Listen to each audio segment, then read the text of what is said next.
I'm trying to remember what are the. We're live now, and so maybe chat, maybe VOD gang.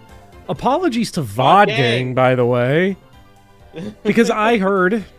Let me pull it up. I'm gonna shout out a VOD viewer real quick who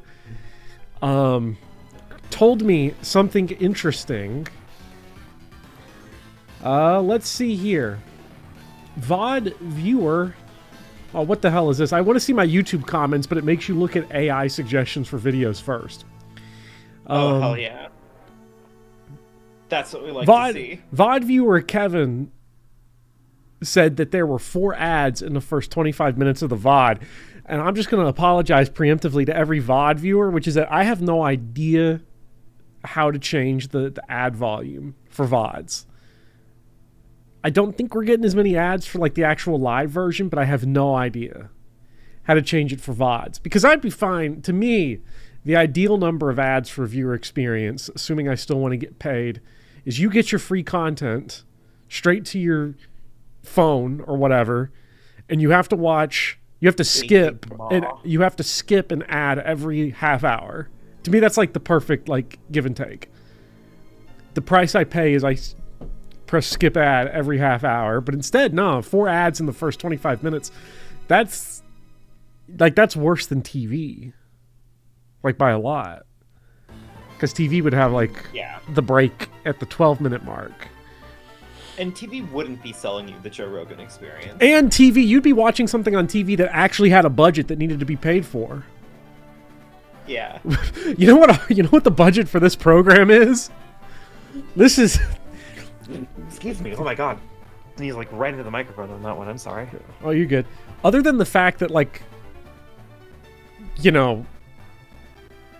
I'm using my time for this and you're using your time for this, the budget of this program is $0. Hell yeah. Yeah. I love $0. $0 is what I say every time I look at my YouTube income analytics, because they'll hit you with the 4 ads in the first 25 minutes, and YouTube takes 40% of that, or just right for them, right off the top. That's probably why they play so many, is because they get such a big cut. If I got like if we were unionized, right, there'd be no ads on this fucking thing. YouTube wouldn't put ads anywhere. Yeah. If I was getting 95% of the cut, they wouldn't have it. Shout out to other comments I got here. One user on the Fire Emblem Bounces Hard modes left a comment saying, "I'm a slut." The comment goes on from there, but that's just one of those strong openings. I mean, that's good. Yeah. And This another is user, Zero Cherry of Pokemon streams. Yeah. Thank you. another Blueberries. user is leaving a comment suggesting that there are well-written Fire Emblem characters on my Lord's video. I don't know about that one. That might be one of the worst comments in history. So, Worse than the comment that I showed you that I got on my After Years video. okay, but that's not like a comment. That's just a carcinogen. like that's some shit that like used to be in people's walls in the 1950s that they had to ban. May I please do a dramatic reading of it? Yes, you may. YouTube commenter left a comment on my After Years video saying, "What's really shocking is that the Tales of series is doing far better than Final Fantasy series, even Tales of Arise. Despite its flaws, it did much better than FF16.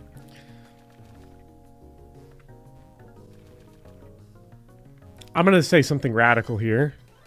Mm-hmm. I disagree. No. They set off the galactic bomb. They have a point. Hello, Lord Pent. Hello, Saint Rawberry. Hello, some guy. Hello, Lynn. Hello, Forsyth. Tarambar, Doran, Blueberries, Scuba Luigi. How do you do, fellow Luigis? We love Saint Luigi here. We all love St. Lugie. To people that were here before the stream started, I have to apologize, like, at the top about why the stream was late. It's because I looked at the time and I was like, it's Pokemon time, and just decided to continue watching anime. That's literally it. What anime? We just started watching Hellsing Ultimate. I had never seen the whole thing. I'd seen like the first like 6 or so episodes like over a decade ago. And then we went back to it because I just had to watch all 50 episodes of Blood Plus, which was surprisingly pretty okay for a shonen, you know, as someone who's not into fight shonen. It was all right. Suda 51 made a Blood Plus game, so I might have to play that. Lord Pent says, "Don't worry, Bopper will appear exactly on the hour in his suit and tie for Speedy Souls." Look, the only time the stream here was ever on time was like fucking Elden Ring. Like, so yeah, of course. I love Elden Ring. I will say, whenever I stream Souls with you, like, usually, like, when I'm on one of your streams for, like, something else, something non-Souls related, it's, like, 10 minutes, 15 minutes, something happens. But, like, when it's Souls time, like, 6:55, you're in my DMs, like, hey, Let's I'm go. ready whenever you are. I'm ready. Let's get started. Kicking Poppy down the stairs. Get out of my way! Like, oh shit, we got super effective on super effective action here. How are we getting outsped by a Golbat? You're not even like... Well, that's fast. Yeah, but I thought they got fast when they went like tier 3 to Crobat. Crowbar, yeah. Speedy Souls is tomorrow, yes. God, your schedule is insane. This is the 3rd day in a row that you've streamed. Actually, only the 2nd day because the stream I did was in 2 o'clock in the morning. Was 2 a.m. today. Yeah. So, never mind. I'm sorry. My things sound way too intense. I'm sorry. It was only twice in a row. I'd rather it have been 3 days in a row. I'm going to be honest. Really? No. Yeah, I would have. What a shock. Drinking coffee at 1:30 a.m. is crazy. That's all self-destruct did. Oh. What kind of Pokemon is Bronzor? I think you need what is it? Either rock or ground type or fire type to do like super effective damage. But to him, the problem is that depending on his hidden ability. Dude's definitely got levitate. I think the Bronzor line either has the one that nullifies fire or nullifies ground. I think those are the 2 options that it has. Don't worry. Porygon won't die. What is Bronzor supposed to be based on? A plate? I think it's supposed to be based off of like an ancient coin. What about Toxicroak? Toxicroak is poison fighting. Oh, so it's like that's like weak to water. No. Hello, Lebrick. You just gotta believe. Seeking. Okay, can I ask a question? Uh-huh. Has Seeking ever seen this much action in any playthrough of Pokemon ever? That's like the first fight that Seeking's been in. So I don't know. Question. I don't know. Probably not. This is like when somebody plays. I don't know. When somebody plays. God, I actually can't make this joke because I literally cannot think of a Fire Emblem character that somebody in your chat wouldn't like go. I play that character all the time. We can find a Fire Emblem. There's a least used Fire Emblem character out there, and we can find out who they are. Chat, you all can be honest. You know what the sad thing is? Like, if you exclude lords, I think because the only data we have on this ride is like the 3 houses online thing. For however accurate that might be, and like excluding the lords, Dorothy is always number 1. See that's the problem. Yeah, it's like Lennart has pointed out that they use all the Fire Emblem Pokemon. I forgot to level up Sloppy. I like obscure Fire Emblem characters like Titania or Chrom.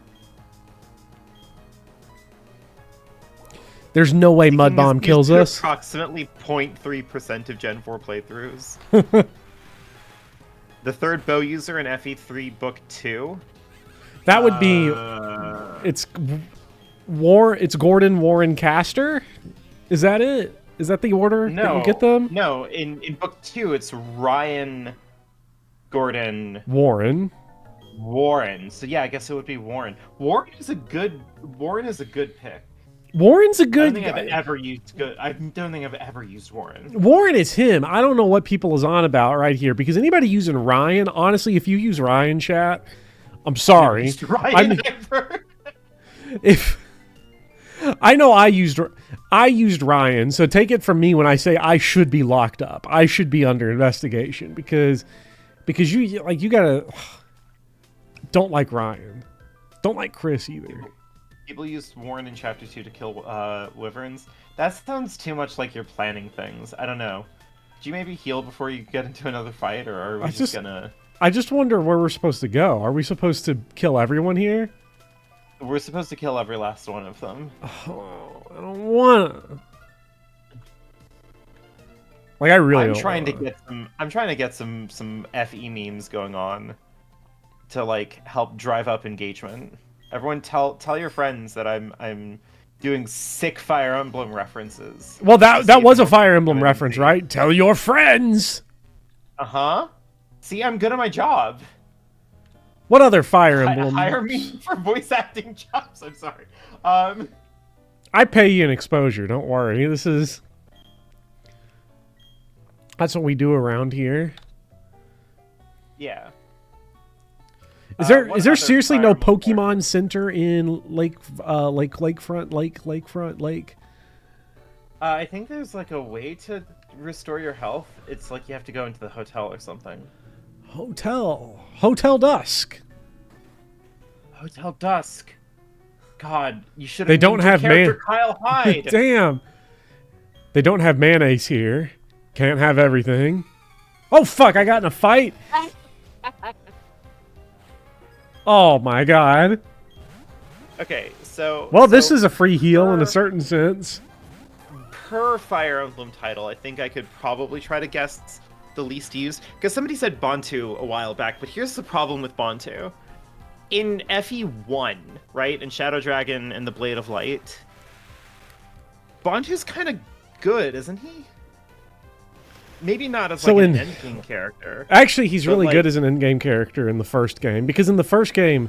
Okay, this depends on what you count or not, but Bantu in the first game is glitched. Like, you can I don't remember exactly what you do, but you can, like, overflow his inventory or something, and then he, like, maxes out all of his stats and shit.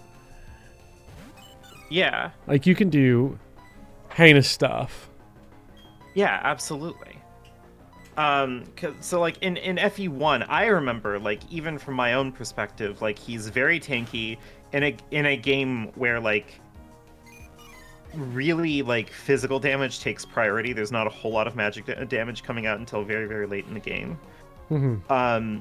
And also, like, his weapon is infinite use. Like, I don't know, he's a very good chokehold unit. So for, like, FE1 specifically, I don't know if Bantu's the least used. I'd have to say that it's probably, like... McKellen or something. You know? Because, like, even Tomas has, like, weirdly high bow skill or whatever. Taramber's in chat, and I'm not sure if Taramber's PFP is Dolph or McKellen, I'm going to be honest. I think that's Dolph. Is that Dolph? Dolph, like as like just a naming convention, Dolph is much better than McKellen anyway. Yeah. Like, chat is Dolph. I love Dolph. Why are you blocking this house? The hotel people won't be... The reception counter. Who knows? Remembers. Excellent reply. Excellent. Well done. It's unknown. Science people in science labs are still trying to figure it out to this day. I mean, I guess Board or Chord are probably, like, the obvious pick because Axe Bros suck in FE1. Yeah. And they're not even funny like Barst, who's, like, kind of good, or Daros, who's a pirate. Daros is a pirate. That's my commentary on Daros. I'm really glad that you said that, yeah.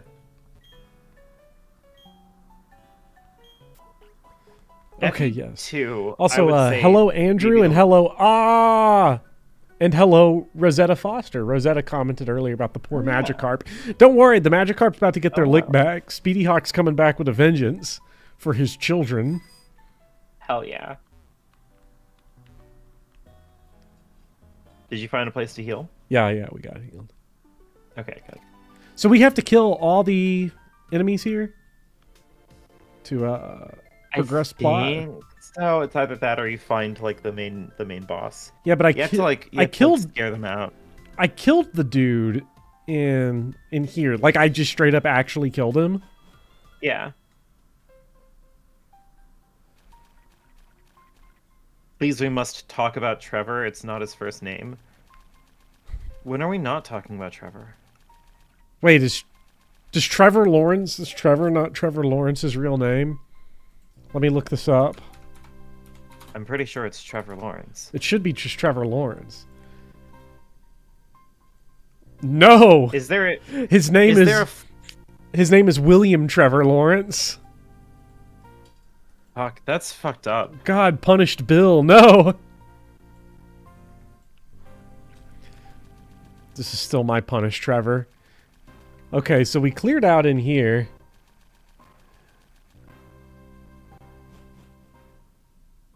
T-Law, Trevor. Hello, L Fatfish. We, no, that's not... I don't need the Aya pictures. We need punish Trevor. In the Fire Emblem Fanon wiki, Trevor is a cavalier from Fire Emblem Blades of Organdal. What? Trevor is a friend of Jacob, who was Jacob's partner and sometimes rival when the two of them were doing battle, training as new recruits. Jacob's natural skill and ability caused him to ascend to the ranks faster than Trevor, but nonetheless they stayed good friends. Trevor is known among the Knights of the Kingdom for his voracious appetite, and Jacob will often poke fun at him over this. Trevor is friends with Ryan as well. Oh, I'll punish. Butt heads occasionally. Trevor once lent Ryan his favorite sword for a mission, and Ryan lost it, and then lied to Trevor about it, the truth only coming out during one of their supports. What is this from? There you go. This is from Fire Emblem Blades of Organdal. And is that a new Fire Emblem? Did one just drop? Yeah, one dropped for let's see. Fire Emblem Blades of Organdal is a Fire Emblem game. No, it's not. The plot follows a band of trusted and skilled warriors in the kingdom of Gavain and their exploits to protect not only their kingdom, but all of the lands of Organdal. Who? It's for the Nintendo Steam Deck? It's for the Nintendo Steam Deck. I'm surprised that you don't know this. Wait, okay. Can I ask a question? There's 31 people have already slimed their way into this stream. The easiest way to do that, if you are not a Fire Emblem fan or have never played Fire Emblem, and I don't even mean this as a meme, ignore who's talking. Raise your hand or say you've never and don't play Fire Emblem. I'm just curious about the numbers here. I want to know to how many people this is total nonsense. I literally cannot find anything on Fire Emblem Blades of Organdal outside of some very, very brief, concise pages posted in the Fire Emblem Fanon wiki. I understand that this is nonsense to Fire Emblem fans too. Okay, Jake. Hello, Jake. Jake, wait, Jake is here. Hi, I love it when Jake's here. Where's my Jake button on here? Do I still have the Jake button on my soundboard? I don't think I have Body by Jake on my soundboard anymore. It's the most well-known Fire Emblem. Let me check here. I'm putting Jake back on the soundboard. You're not going to hear this, but chat will hear it. I'll have an order of Battissimo, please. Lots of lovely lunch. Please, real time. Battissimo. I love Body by Jake. Okay. Hello, Zen. When is my Chimchar in the conveyor belt is coming in the mail? Conveyor belt? Nin's wallet is deep. I don't know if it's Chimchar deep, though. I've yet to have him hack in a Pokemon. I say before Deoxys shows up. One of these challenges for whichever Pokemon you know will be like a big fan pleaser like video that you're gonna make, Mm-hmm. you should make your team like you should have Nin's Wallet hack in your team to just be like whatever Ash's team was for that generation of Mm-hmm. Pokemon. That'd be fun. Yeah. Okay, let me go through here. Okay, so Jake has played one Fire Emblem. Jake, actually, what Fire Emblem is it? And Rosetta says, I've never played a Fire Emblem. Is that true? I'm not doubting anybody that says they've never played Fire Emblem. I'm actually more jealous than I am like doubting. It's just Yeah. I guess maybe I know, maybe I've done too many streams to too many different people. I swear Rosetta's been there for Fire Emblem streams. I don't know. Played 3 houses. Never, Lennart's, I never played Fire Emblem, and honestly, y'all make me not want to. I apologize a little bit for that. Fire Emblem, can I say something controversial? Sure. Fire Emblem's not like the worst. Yeah. I mean, It's fun. It's fun. Fire Emblem's fun. I like the gameplay's fun. Fire Emblem is fun. I have hang-ups about I have hang-ups about the fandom. Yeah. Magikarp is weekly flopping around. Fire Emblem is PP stinky garbage. I mean, I wouldn't go that far. I mean, I would with Engage, but... Would you like to join the Magikarp and flop around in the mud? Of course. I mean, the problem that I've had with Engage, because I've actually had people be very publicly upset with my my Engage opinions. Mm-hmm. The problem that I have with Engage fans specifically is that I think that they're all just working too hard. You know? I think what's good and fun about Engage is kind of easy to like figure out because it's a fun time. The battle system is okay. It's very pretty. If you like Hangout Core, it's entirely like Hangout Core slop in a way that's very pleasant. Mm-hmm. You know, the Engage fans who are upset with me are usually the ones who are demanding that it's secretly deep and good and like has like actually really good writing and a really gripping and like intense story, and it doesn't need those things, you know? Engage can just kind of be fun, you know? Rock sucks. Yeah, Rock is doing great. I have to say this about... I think my favorite... I've never been quite sure what to make about Fire Emblem Engage because it's a game where your mom dies twice, and both times you're staring down her massive cleavage. And I've been... Sorry, I just got a message from Grums. Who? Mark Kern? Yeah. Do I ignore that or like? Again, it's the No Country for. they just said it said the poison. I thought it said my Pokemon faded away, and I'm like, wow. That would have been so edgy and dark. Can what is this, Fire Emblem or Pokemon Gen 5? We're not the good writing yet, like Pokemon Gen 5. In that game, you can actually kill a person, which I thought was pretty neat. I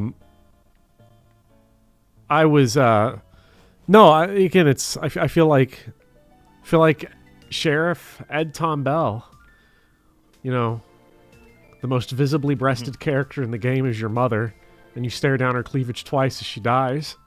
I'm not sure what to make of that. Is Freud, does he just keep getting away with it? Like people... I'd have to say about that. Kyle would have some opinions about Lumera, I'm sure. I'm sure. Well, who'd get it would be why am I blanking on his name? It'd be Louis. Louis would be done for. I don't think Chad go into Louis' like little room space. Did I feel in chapter 2? is in the goon closet? Yeah, you go to Louis' goon closet and you're like, Louis, what you got there? And it's instead of like, if this was in modern day, instead of like a naughty mag or whatever, it would just be his Switch playing Engage, and we're like, oh, nothing. Yeah. And chat, if anyone thinks we're being unfair to the Engage story, I am going to take a second look at it when I stream it with Speedy Hawk. Okay, I literally don't know what to do now because we booted that guy out. I killed the big dude. Do we have to go back to the path? With the shitty enemies that suck ass? Is that the... Wait. I don't have a flying type with... Fuck, I don't have the Chrysler with me, and I don't know if there's a PC here, so I gotta run all the way back, because I think we gotta fly back. I think we gotta fly back now to that one city. Oh, to talk to the professor and... Yeah. Because you're like doing a coordinated assault to stop Team Galactic. Okay, did I share the Oedipus lore with chat last time? I don't think I know the Oedipus lore. I definitely told you the Oedipus lore. I definitely told you the Oedipus lore because people are saying... I've seen multiple people have been talking Oedipus in chat, especially after us talking about... the fact that Alir just is like looking straight down Lumera's massive breasts multiple times. Son, I'm dying, son. Whoa, mama. Like, I was, this is, okay, so we all know Women Guy. This is, a different person that I work with. I had a conversation on Friday where this dude was telling me, another teacher was telling me, another kind of woman guy, a much more elevated woman guy, I gotta say. But he's like, Mr. Bopper, love that play you all read in class. Like, yeah, it's really good. And he's like, I was thinking they need to do, remember that Romeo and Juliet movie they made in the 90s? They need to do more of that, you know, really remake the classics, you know, like really make them pop for a modern audience, you know, like... Oh, you don't say. You could do it like with a Othello or something. And I see the gears turning in his head, and he's like, you couldn't really do it with Oedipus, though. I don't know how people would like Oedipus Rex. You know, maybe... Then he says, after that, he's like, you ever heard of MILFs? Like from American Pie, you know? It's fine if it's someone else's mom and not your own. Well, anyways, I was thinking maybe, you know, maybe they would make it like you marry your best friend's mom. But, you know, that wouldn't really be like a tragedy. That's more of a fantasy. So maybe that one wouldn't work. And, like, it took everything in me to not, like, behave as if I was watching a movie and, like, stomp up and down the hall, like, laughing hysterically, pulling my hair out. I just had to keep the conversation going. This conversation lasted 25 seconds, by the way. I didn't realize that was the Oedipus lore. I had him categorized as MILF guy in my head. Yeah, well, this is MILF guy. This is, you ever heard of MILF guy? You ever heard of MILFs? I think if somebody asked me that, my God, if you've ever heard of MILFs, I would leave. Like, I would just leave for the day. I would just go home. That was not... No, Rosetta. That was not a student saying that. That was an adult. I want it to be clear that, like, students don't say funny things. Like, there's a misconception that students say funny things. They don't. At least not now. Maybe that used to be true at some point. It's not true anymore. Adults say fucking outrageous things, though. Yeah. College students say pretty fucked up things. Yeah, I don't know. I don't have any luck with, like, high schoolers saying, like, crazy shit. But high school teachers say some fucking nutso stuff. You ever heard of MILFs? One of my students told me that she's a retired Call of Duty player and was trying to play Marvel Rivals. You got to go into your class next time you teach it. You ever heard of MILFs? I'm pretty sure I'd get fired. Would you? Listen, Bopper, did I tell you about the cuck chair comment? I did. Well, you said you didn't say it though. Like you said, you almost said cuck chair. But I really, really wanted to. I'm worried that by the end of the semester I will say it. Why is Viv a mile away? I reclined in my chair. I'm sorry. I'm being lazy. Some guy. We got to go to Twin Leaf. Yeah, we did just beat Saturn. Okay. Beat the fuck out of Commander Saturn. Eve. Maybe that's a good point. I'm into the microphone again. El Fat Fish. El Piso Gordo. Those funny students of the past grew up into funny adults of today. I'll listen to people say just fucking crazy shit. Like that you never would believe. This is Twin Leaf, right? I literally just did the gamer lean forward thing. Fine, I'm locking in. Jesus Christ.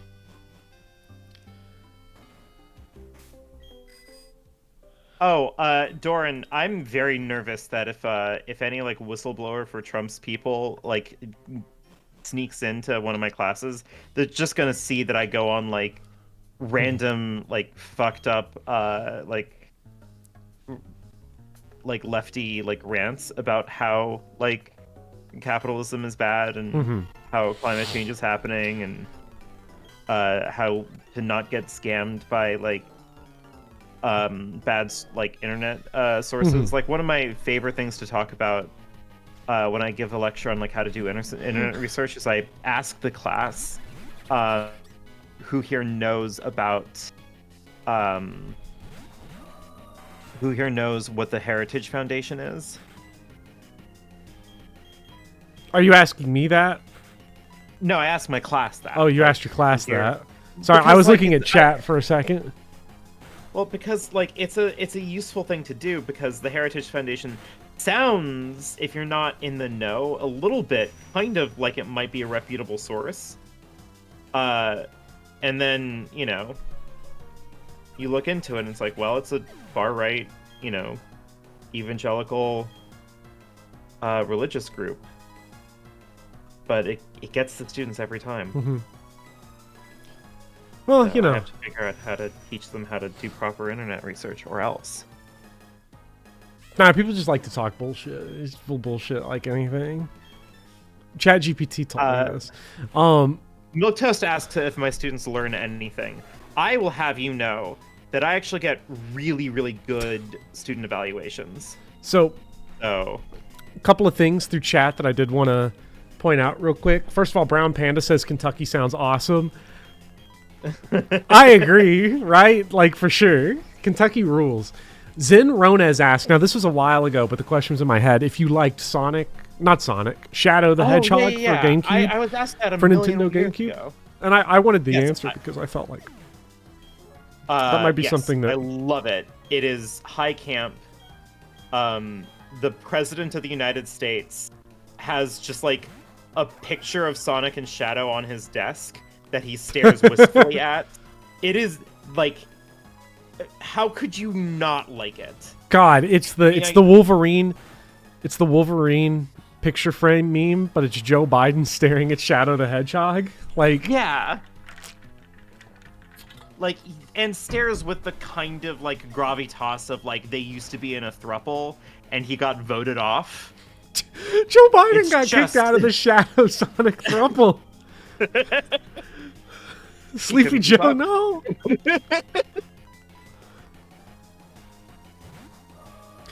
The Taramber said that Oedipus guy was actually cooking. Like, Could if- you imagine if they made a story wherein like the main character marries his best friend's mom? I'd cast myself in that story. The I still can't believe it. I apologize a lot because like that story again, like I haven't stopped hearing. I've heard that comment in my head every day since I heard it multiple times. You ever hear of MILFs? Yeah, you ever hear of MILFs? I feel like that has, I don't know if that's literally how he did it or if you're just adding that kind of flair to it, but there's like a certain amount of delivery to that that's just like, it's the John Mulaney, like, you ever see a ghost? No. This guy 100% talks like that. Because That's fucking wild. this guy's from Chicago and he 100% talks like that, and he's like a God, it's awesome actually, because he'll come in and be like, class, we're failing, slam all the papers on the table. God damn it. That's pretty good. He'll be like, this is the type of person he is. He'll be like, don't you ever just shut the hell up, and then come back like 15 minutes later and be like, he'll be like, don't you ever shut the goddamn hell up. Come back 15 minutes later. Man, I apologize to you, son, for taking the Lord's name in vain. Here you go, and then just drop a handful of Tootsie Rolls and whatever kid's hand he yelled at. Like, this guy's actually a cartoon character. Yeah. And he has a deep and abiding love of MILFs. So, like... I find out new things every day. That's crazy. Okay, can I ask... Hold on. I feel like there's an obvious question that needs to be asked here, and no one here has been brave enough or cool enough or attractive enough to ask this question. Yes. Is this person who you work with Sid from Final Fantasy VII Rebirth? If Sid was hardcore Catholic, yes. Aerith, I did your mom. You ever hear MILFs? Cloud, you ever hear of MILFs? Let me tell you about Aerith's mom. I still can't believe that's how he introduced. They're on the plane, right? They're on the high wind, and it's like, Gainsborough, I did your mom. I had sex with a woman with I can't, that last name. Cloud, you ever hear of MILFs? Cloud, you got these young women, these Aeriths and these Tifas. Forget them. You ever heard of MILFs? Sid Final Fantasy VII Rebirth is my GOAT. Of all the things that they changed and made way worse in that game, I've become a Sid fan. Because... It was a bold choice. It was Now I'm waiting for Matt Mercer, Vincent, to just show up. Cloud, you ever heard of MILFs?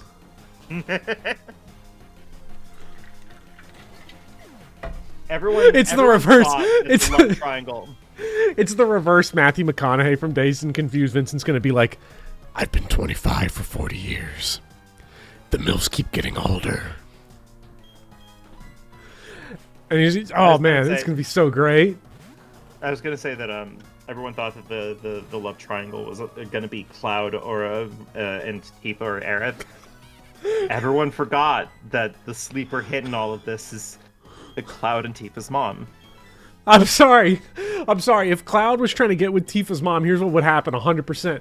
He'd be trying to pull a move, and then Sid would just walk through and just push his scrawny ass out the way and riz up. Yeah. Listen. It's gonna be it's a reverse teenager situation, right? Cloud's gonna like walk into like Tifa's house and be like, God damn it, Tifa, Sid's having sex with your mom again. Cloud. I was gonna say. So hello, like, King K. Oh, how they're gonna handle Aerith? Oh God, what's gonna happen with Aerith?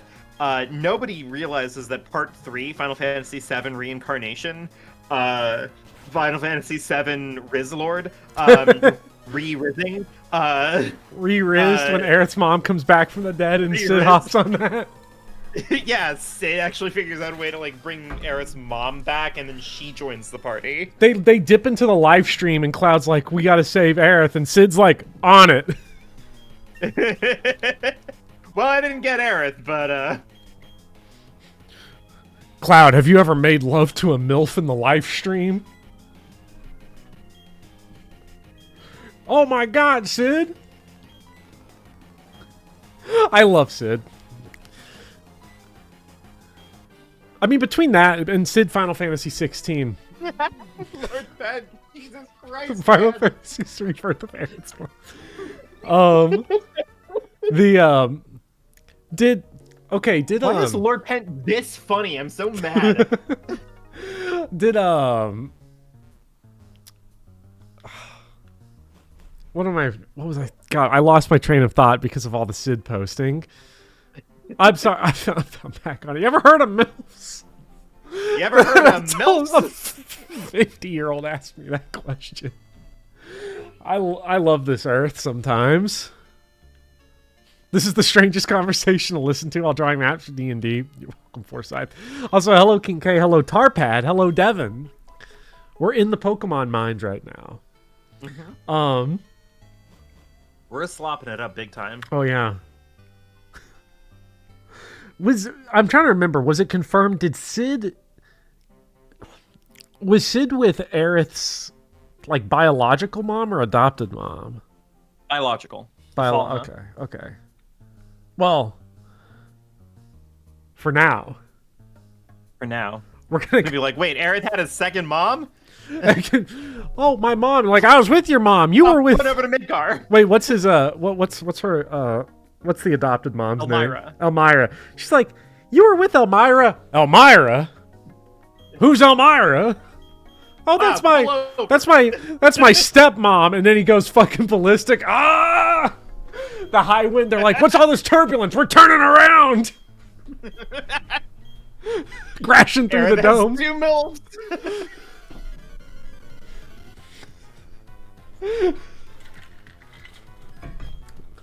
Cloud might be like, it's so funny. People are out here like, everyone's like, is Cloud gonna get with Tifa or is Cloud gonna get with Aerith? And we are the only ones brave enough to ask the real questions of, is Sid gonna get with Aerith's mom or is Sid gonna get with Aerith's other mom? Finally, some good fucking games. We're going to Midgar. So what I'm hearing is that Sid needs to have a hands desk. Dude, Sid doesn't need hands desk. Sid's got Riz. Like, what are you talking about? He just crashed the highwind straight into the Gainsborough estate.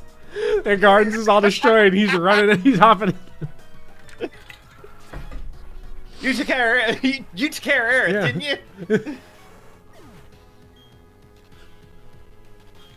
Sid Barrett is the only solution. Welcome back, Aerith. I'm going on a date with that dashing pilot you got. No! Listen, once Sid finds out that Barrett has a daughter, Barrett's on the Riz menu. You have a daughter? Let me take you out to dinner. Now when they remake Final Fantasy VII for the 3rd time, because it becomes like Evangelion, they just keep redoing it. Barrett's like, my wife, the mother of my daughter, left me. For who, Barrett? For who, Barrett?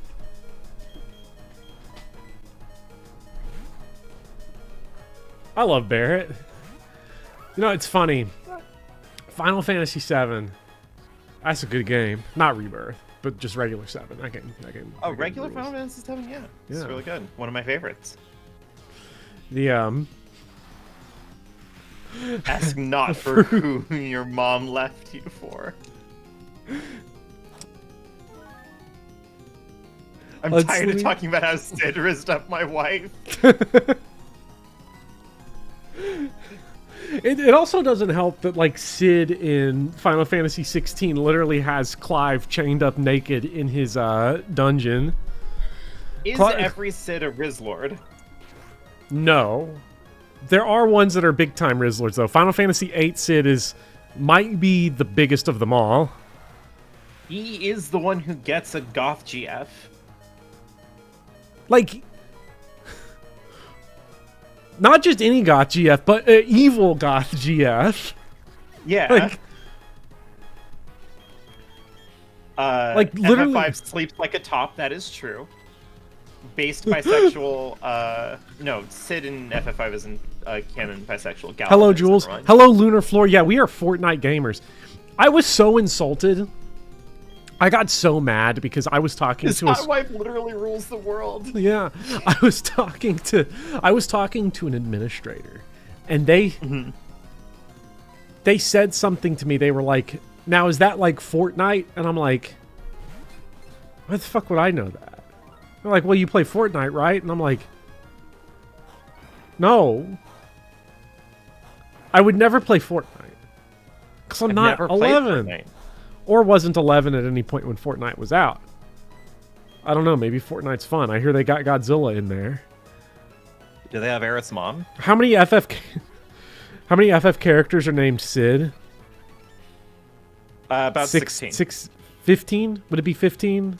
Because there's no Sid in About 16. FF1. There is retcon to Sid in FF1. Okay. He's dead. And then there's the Sid in 7 remake is different from Sid 7.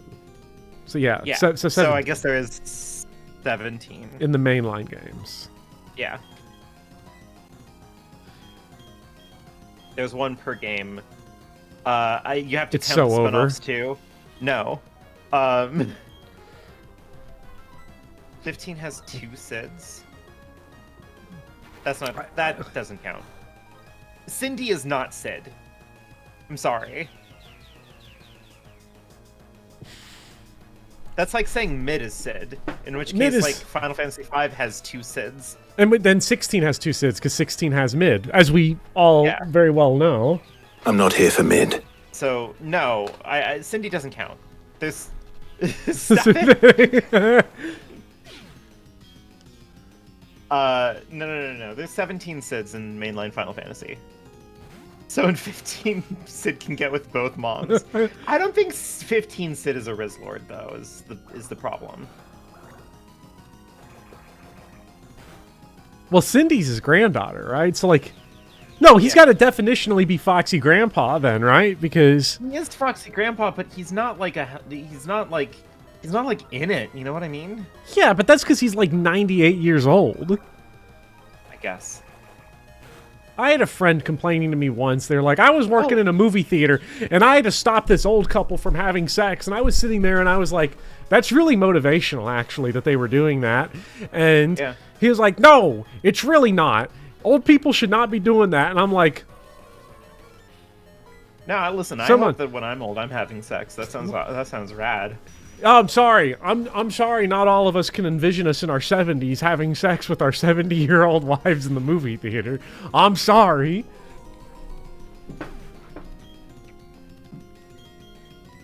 I understand where he was coming from, though, because he had to mop the floor. Yeah. Are we going to wipe in this fight? Yes.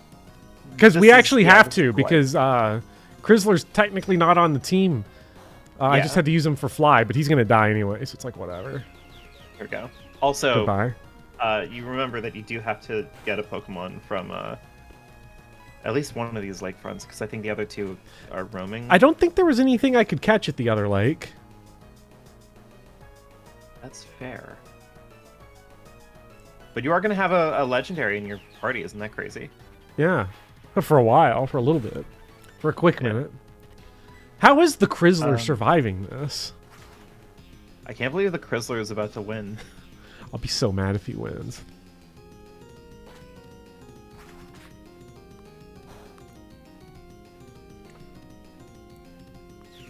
Just take one of the Magikarp, put it in your bag. Another Magikarp. We love Magikarp. We do love Magikarp. I'm trying to think. Okay, Final so- Fantasy II Sid is like he's got like that bad boy angle. I feel like he's a mid-tier Sid on the Riz scale. 3 is... You know? 4 is definitely a Riz Lord. I mean, he jumps down a volcano so that he can go have sex with his wife.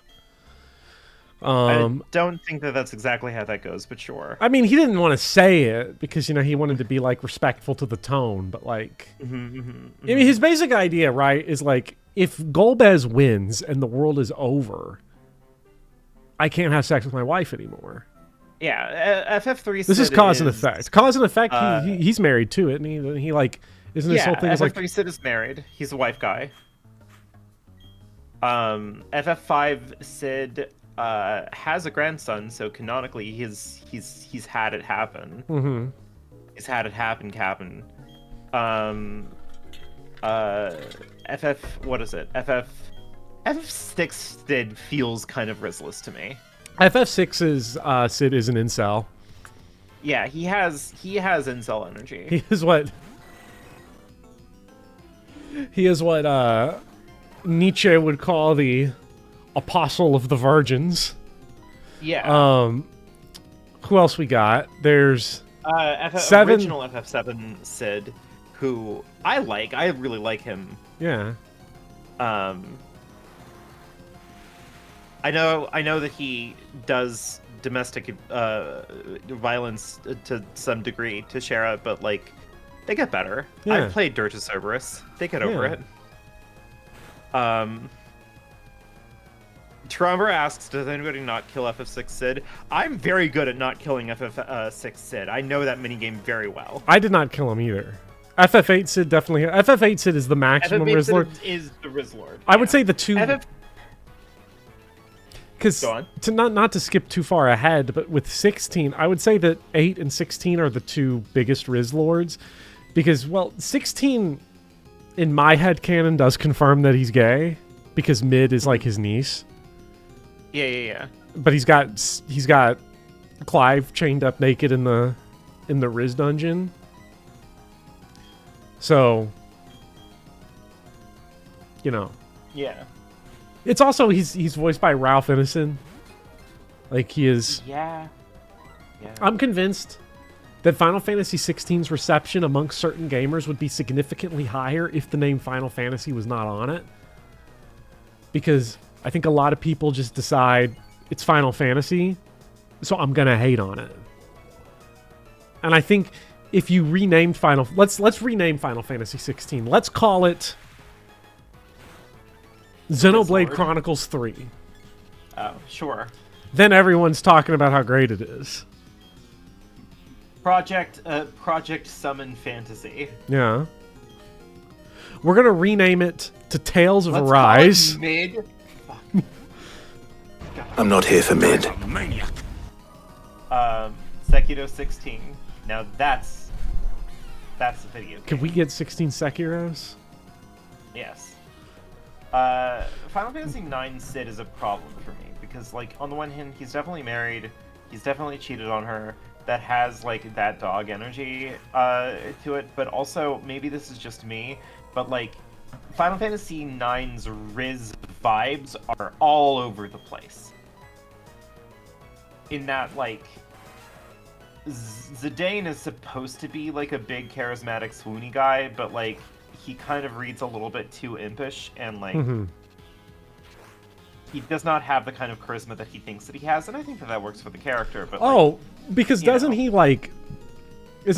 Aren't they climbing up the ladder to the Highwind or to something? Yes. And he just grabs Dagger's ass because, like, why not? That doesn't have. That doesn't. That's. But on the other hand, Final Fantasy IX has two of the most charismatic characters in all of the series, which is of course Steiner and Freya. Steiner is a Rizlord. Steiner is such a Rizlord, it's crazy. Steiner, so, like, Steiner gets with what's her name, Beatrice? Yeah. Without even trying. Yeah. Like, he's anti-trying. Magnitude 10, Rock owns. He's back. He's him. It didn't kill. Magnitude 10 did not fucking kill. Okay, it's over. Never mind. It's so over. Quick self-destruct. FF10 Sid, I would say that he's middle of the pack. Like, he has a child that's fair. I think that, I don't know, he's just kind of a little bit like a stick in the mud, you know? Yeah. I'm trying to think. FF11's Sid is definitely one of the horniest Sids, but he also does not have a lot of Riz. Like, it's weird because he's always working in his lab in an apron and nothing else. So he's like with a shirt on. He's like this guy. He's like... Wait. Did you send me something, or...? No, it's on stream. Oh no. Yeah, exactly. He's horned up. He's horned up something bad. But I don't think he's like Hello, Kryptonite. got Riz, you know? FF12 Sid is a weird one because he's evil and, like, in a way that's, like, obsessive mad scientist like Hojo, but he also has, like, a Gatling gun, so, like... Okay. I think that nets positive Riz on the Riz scale. The scene where Sid pulls out the Gatling gun in Final Fantasy 12 is an all-timer, for sure. That's one of the funniest scenes in any game that I can think of off the top of my head, in a game that, honestly, otherwise... is not that absurd. He just pulls a cartoon Gatling gun from behind his back. Has like a washed out, kind of tired, like old archival sort of energy to it. Yeah. You know? So for that to have Sid, Gatling gun is just kind of incredible. Mm-hmm. I never with. Who? Oh yeah, you had mentioned Hojo. I love what they did with Sid, Final Fantasy VII Rebirth, because if you are going to change a bunch of stuff and change up the characters, hey, you know, I think the new version of Sid's kind of fun, even if it's all based around exactly one line of dialogue. Yeah. But what I'm not a fan of... Rebirth giveth and Rebirth taketh is away. what they did to my beloved Hojo Riz. I remember when I was playing Final Fantasy VII for the first time before, like, leading up to the retrospective series, and I think I had sent you a message, like, talking about how obsessed I was with Hojo Riz, because he's literally, like... Because it makes Barrett so mad when they see, like, Hojo just hanging out with, like, 4 beach babes. And they're like, what? If you ever watch Tim Rogers' Let's Mosey series, a slow translation of Final Fantasy VII, you'll find out that in the original Japanese, it's like somehow even worse. What do you mean? It's not because it's not even like ambiguous. In Final Fantasy VII, like the English translation, like there's maybe some room to like interpret whether or not like the women are being paid there to be there, or if this is some sort of mistranslation. But it's like in the original Japanese, like the language is just like these women are just down bad for him. They're like, he's an intellectual, he's so cool, he's so like, he wears his lab coat at the beach, but like that's probably just what sophisticated gentlemen like him do. Like they're just utterly smitten with him. And like I think it was Tim Rogers had worded it, because I'd seen that video. I couldn't remember what they said, but I remember him wording it something along the lines of like, you know, sure, he's evil, but like he's also off work sometimes. Yeah. And Rebirth, don't they thank you? Don't they thank you? No. They're like, wow, yeah, you saved us from that guy. We secretly pretended to like him. Yeah. Which is cowardice. Like, Yeah, come on. Why is it so important to these people that the bad guys have to be like cartoonishly bad in a way that's not interesting? The only villain in 7 Rebirth that has any moment of like self-sacrifice where you're like, okay, maybe there's principles here, is Heidegger, because Heidegger throws himself in front of the bullet, but that's not really like that's like just standard underling to their boss fiction stuff. It's not like, oh, Heidegger is like, you know, he saved a cat from a tree or something. It's just like, I don't know if we still believe this in this Win and Kai could use some tips from Hojo to the same degree anymore, but like we might, at one point in time we disagreed on like which one is worse, remake or rebirth. And I would contested that like remake is better because because like, you know, it's a little bit more curated and experienced. You don't have to like wander the fucking world map contraption that they made. And two, it's hornier. It's like hornier in a way that's like more interesting to me. Rebirth is definitely the worst game, I think. Because like, yeah, okay. I'm glad that you've come around to my perspective. I'm surprised I would have ever disagreed with it, unless I was like really I think, unless I was charitable. maybe I had just encountered Sid's Aerith line for the first time. I think I asked you when you were still like pre-Hojo Riz experience. Mm. So I think pre-Hojo Riz, you were like, this isn't good, but like this is much better than remake. Wait, does this count as a new area? Do you have to catch a Pokemon? Did we catch a Pokemon from Mount Coronet the first time? No, we held it. Okay, so we got to find something in here. Mount Coronet. Boy, we need defog. Ooh, love to see defog. But like, I don't know, Madam M Butterfly. No, Madam Butterfly is a play. What's her fucking name? And has a film adaptation by David Cronenberg. What's the fucking name? What's her name? She's the one that jerks Cloud off. We know what happens. Yeah, so she jerks. She gives Cloud a hand job. Like just straight up, like it's only ambiguous if you're like a wiki writer. Yeah, but like she does that. That's also remake. Also had Human Footstool Man for Scarlet, and then they fired him. If the app look right as someone who happily sleeps in a big bed, if the application came through to be does Giratina count as the Mount Coronet Pokemon? I thought if so, then we should hold for Giratina. I thought Giratina was like in like a separate area. Like I think he's in a void is the problem. Yeah. I think that he's in like a fucked up little void in Platinum. Yeah. So I think that does count as a different area. But yeah, if the job application came open to be Human Ottoman Man for Scarlet, I'd apply. I know that one of my friends who I was talking to about this said that it is likely, plausible deniability on the table, it's likely that Human Ottoman Man in Rebirth isn't there because she killed him and is in between Human Ottoman. It's possible. I can't remember if that was you or not, but I don't think that was me. I was the one that suggested. I was the one that suggested Chadley is going to replace Vincent in the third game. Prefer remake. Also, Route 216. Hold on. Route 216 is definitely like a new route, but which route? 216.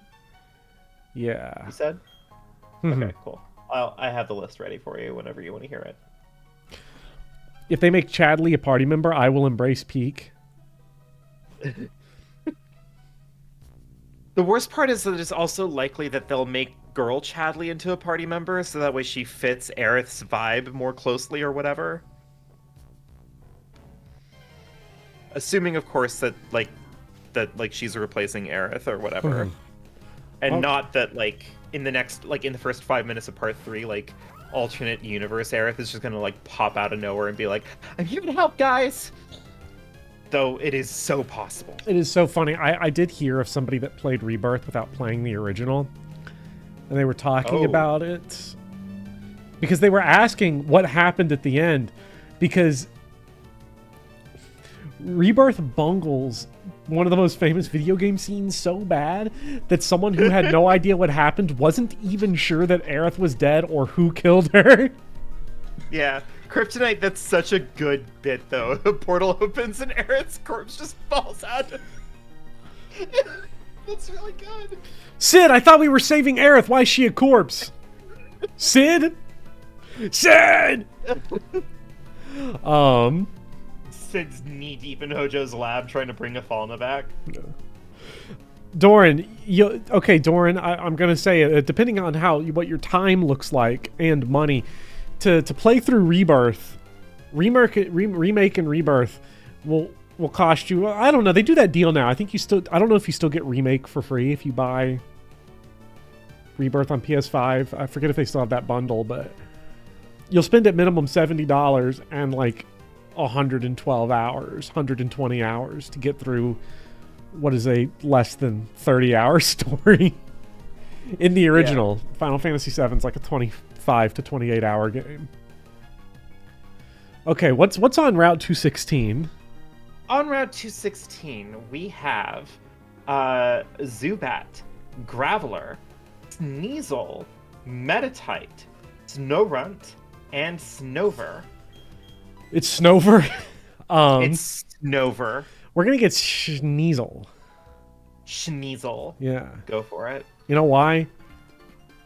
Because Sneasel's cool. Yeah. Another portal opens and a- Sephiroth plunges out of it. I had a student who I was asking everybody like what jobs they're gonna be like writing for their assignment about. So it's supposed to write about a job that they might be interested in having Schnitzel. from their major. Mm-hmm. Yeah. And one of the students said like robotics or something, and I was like, cool. Like, why are you interested in robotics? Like, what's going on? And the student's just like, I don't want to say it because it sounds lame, but I just think that I just think it sounds cool. And Yeah. I was like, no, that's an excellent reason to go into a field. Are you kidding me? Like, I went on to explain to him that I got both of my degrees out of spite. So, like, pursuing something because you think it sounds cool is a way better reason than why I got any of the degrees that I have. All right, student. Why do you want to go into robotics? I want to make myself Girl Chadley. That would be the one bad reason. That would be the one bad reason to go into robotics. If you're like, That's when you stand up and you're like, the cuck chair is now yours.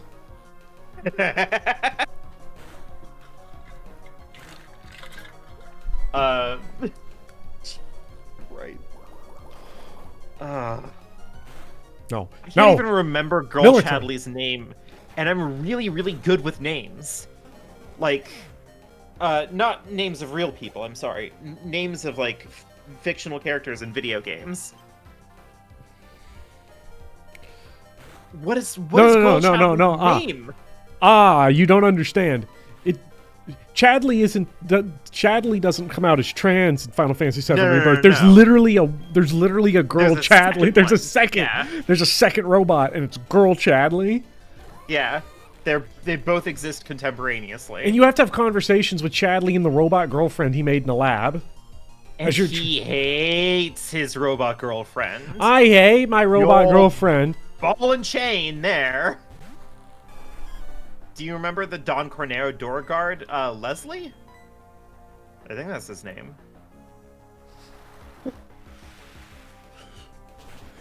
Again, I cannot remember the names of any of my students because I'm a bad person, but like whatever autism I have going on, I can remember names of fictional characters pretty goddamn well. I cannot remember the name of Girl Chadley. Why would you make a girl version of yourself and then hate it? I don't know. Did Freud pull another one off? Like, I don't know. Hey, Freud's always pulling one off, but Prove it. Who's in my profile picture? I'm pretty sure that's Lowen from Final Fantasy VII. we love low in Final Fantasy VII. It's supposed to say Fire Emblem. Sorry. Better than making a girl version of yourself and loving it? Well, maybe a story where Okay. you marry your best friend's mom, but you know that'd be less a tragedy and more a fantasy. I was about to say, hey, would it make Final Fantasy VII Rebirth worse if Chadley was just like, might I introduce you to my girlfriend? I love her. She's perfect and she's precious and she means the world to me. I think that would be worse. I actually think you're right. That would probably make the game so much worse. Let me introduce you to my robot mother, Sid. Sid. What about the guy in Morrowind that made 3 girl clone versions of himself and bangs them? Elon Musk? The metaphysical question of how one can both have sex and be a massive virgin at the same time. I don't know. It's funny. Elon Musk has that aura, right? Yeah. Kant talked extensively about this in one of those books, one of those science books he wrote. But This is Sid my robot Hands. mother. This is my robot mother, Jocasta. This is. Oh, no! Here's how you make it modern, right? Oedipus is like, Jocasta just cheated on me with Sid Highwind. But that's really weird. We There don't we have go. any children. Wait. Oh my god!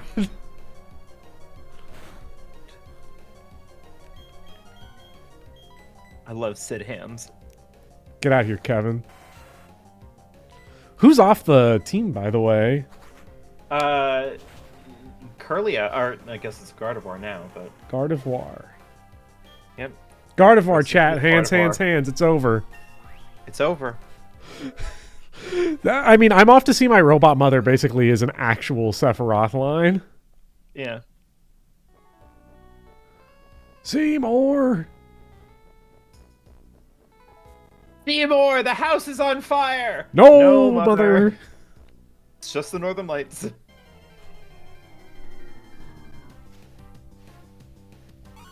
Alright, we got Schneasel. Schneasel. Schneasel. It's so Snover. It'd be fun to have Snover, but I'm not. I already found Sneasel, so we're gonna keep him. I was about to say, like, you're not the type to willingly pick grass types. What's even upcoming? Ice Gym? Yeah. That's gonna be an interesting problem. Do you think? Yeah. Do you think Nin can solve that one? I think Nin's wallet could probably solve it. I'm never not impressed at how good Nin is at Pokemon. Like, it just rubs off on me.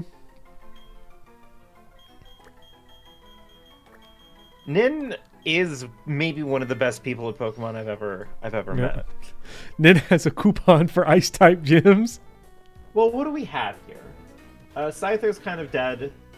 Seaking is at least a tank. He can probably, like, resist some ice attacks. He just doesn't have a good physical option. Gastrodon, I think, is fine. Gastrodon should be Tentacool is time. fine. Well, Gastrodon, if we can get a ground-type move on... Well, actually, we already have Mud Bomb, but if we could get, like, an even stronger one, then, yeah, then it's over. And we have Graveler. I mean, Graveler, that's awkward because I think they're both super effective against each other, if I'm not mistaken. Yeah, and Graveler, just because we don't have Golem, it's just we're not going to have the stats, I don't think. Unless I really Nin's Wallet. Unless Graveler. you really Nin's Wallet. Like, Golem would work, but, you know. Yeah, we will get a second Pokemon, I think, because there's definitely...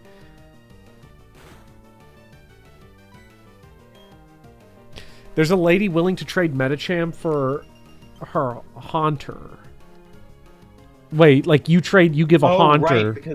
Right, because we need to get one from... That would be a... So Medicham...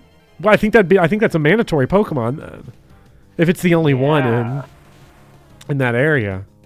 Also, remember, we're going to be hitting Route 217. Yeah.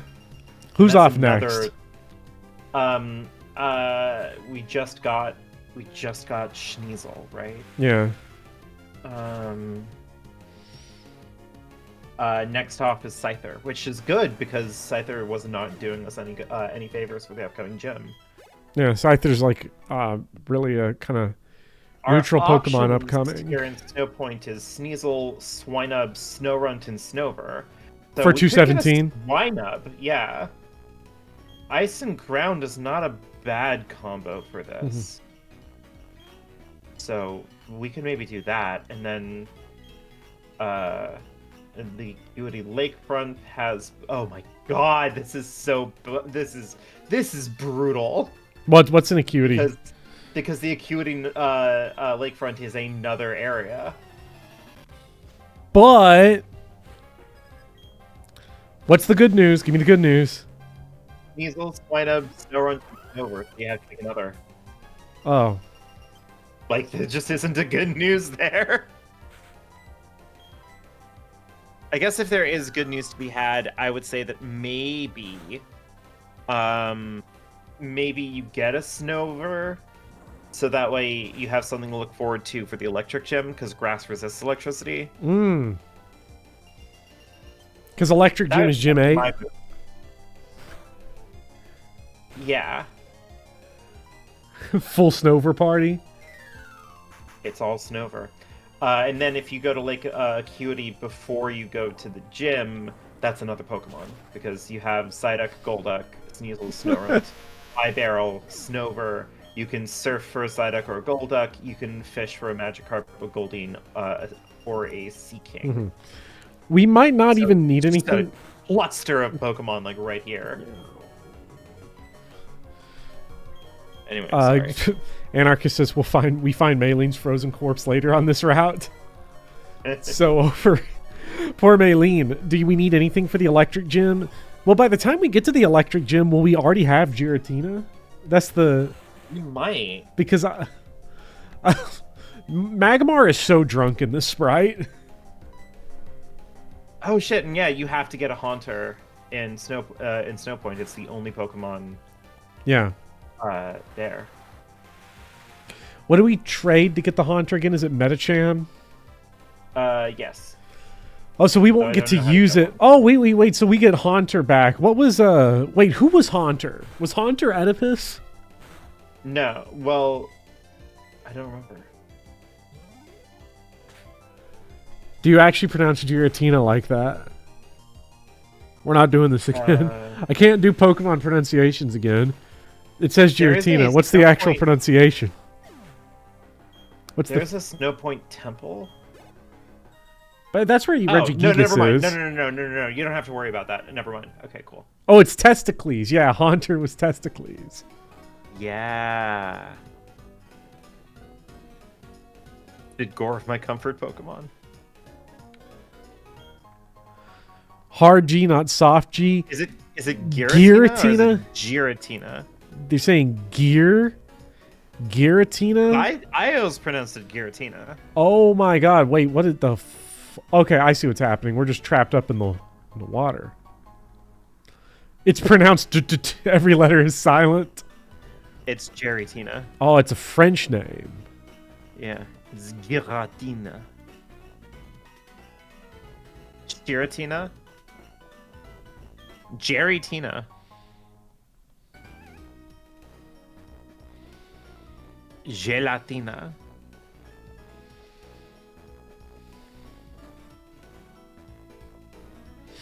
I think I have the rules to the conveyor belt challenge in the description. Yeah. But for those of you who don't know, in each route that we enter, we have to replace the oldest Pokemon in the party with a new Pokemon. It can be whichever Pokemon we want, but we have to do it. Yeah. Each route delivers a new Pokemon to us. Yep. And then we kill the oldest one. Sorry, this isn't Gen 5, so we're not allowed to actually kill them. Also, don't miss the HM in the snow. Which HM is it? That's a good point. Like, is it a good one that we need? Like, is it Rock Climb? It is Rock Climb, actually. Oh, no. How did you guess? It's like the only one we have left, right? I think so.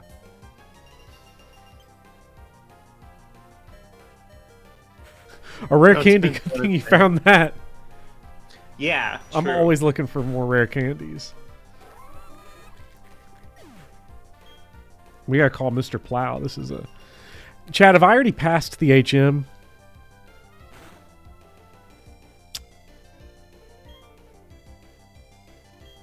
I actually don't know this.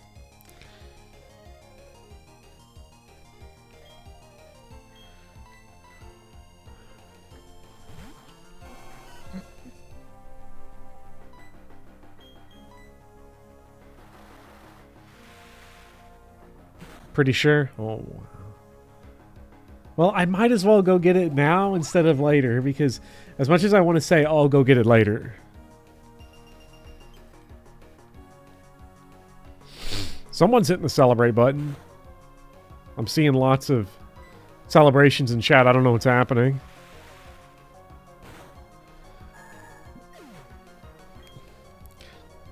No, The- rock climb is just northeast of the hiker's house. Just northeast of the... Wait. The one that healed us? Yeah, probably. Oh.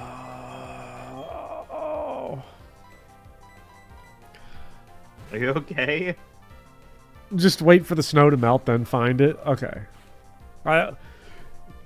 Yeah, I'm fine. You know, ish. Ish. Yeah. Oh, yeah, we got to catch a Pokemon on this route. Yes, We you didn't do. yet. We didn't. No, it did not. You It get doesn't Sneasel, matter, 'cause I can't- Swinub, Snorunt, or Snover. Yeah, I can't change it out anyway until we get to the next town. Yeah.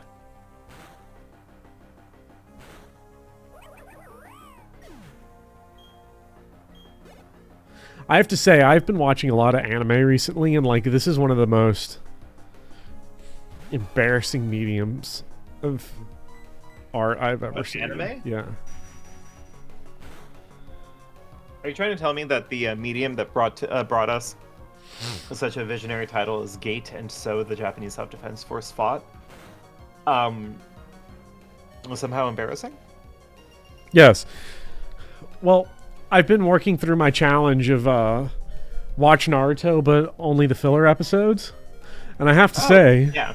In preparation for that video that I'm not going to make. in preparation for my April Fool's video, that's definitely happening. It is real.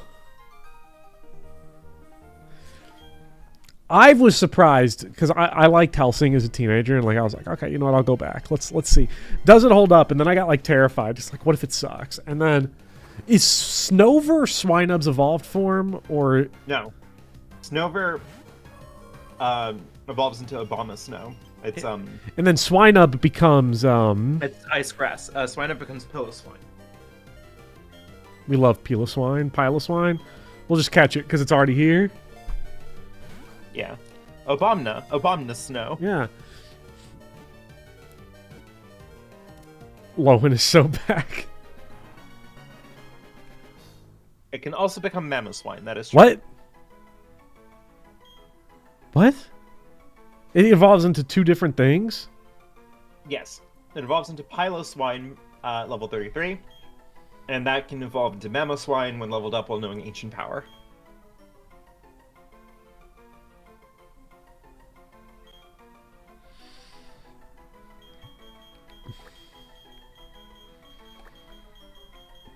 Huh? I don't get it. I'm not completing that Pokedex. I guess Chad will just tell me which one's better, and I'll evolve it based off of that. We have no, it's a chain of evolutions. Oh, it's 3. It's not a split evolution. Mamoswine is the final evolution. Oh. I wonder what level. It's just whenever it has Ancient Power. Well, I mean, like to get from Swine up to the middle evolution. 33. 33. Oh! Oh yeah, it's so viable. Are you kidding me? And we got that exactly one rare candy. Yeah, we did get the rare candy. Route 217. It's so it's so plausible. We're gonna get it. It's gonna be so good. Okay, and then we'll just get a different I have to little. get another one. We'll get a different one of the Ice Bros. Yeah, like this guy, Snover. I love Snover. Yeah. And Snover becomes Obamna Snow. Yeah. Obamna Snow. Obamna. All right, go Quick Ball. I love Quick Balls.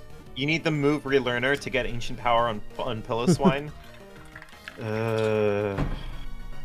Where be the move relearner? I think you need heart scales for that or some shit, which you mine out of the underground. And... Well, we bind a lot of stuff out of the underground, so we might have already gotten heart scales out of there. Where's the move relearner? Astoria City.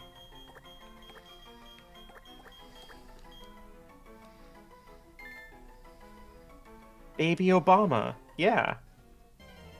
What the f... That's so annoying. I spawned a random encounter in the exact same tile I was already in without turning either. That's a Nice. I remember grinding You love out. to see it. I remember trying to catch one Venonat in Goon Green and catching 4 Chanseys instead. Chat was so happy about that one. Is this Snow Point City? Is this the place that in that good game, what did they call it? Brilliant Pearl and to something. That's the one where they like the Snow Point gym can soft lock you, right? Like it can brick your whole save file, I think. Ow. Chat will have to see if I'm correct on this, but I think it's because there's the sliding ice puzzle, but because there's now 3D movement, you can get trapped. And if you save when you're trapped, there's no way for you to get out. That sounds fucked up.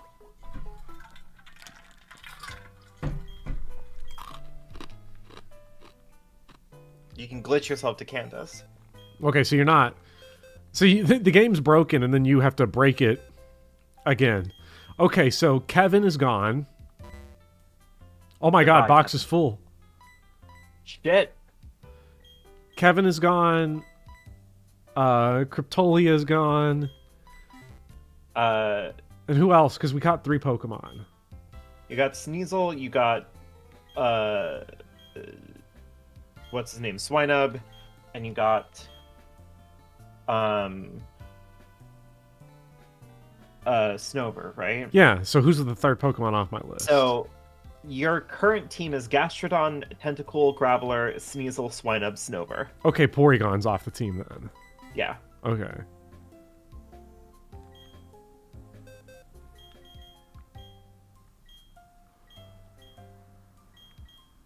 And then, because I can do anything I want in any order, I can just wait to lose Gastrodon until we are ready to leave Snow Point, and I...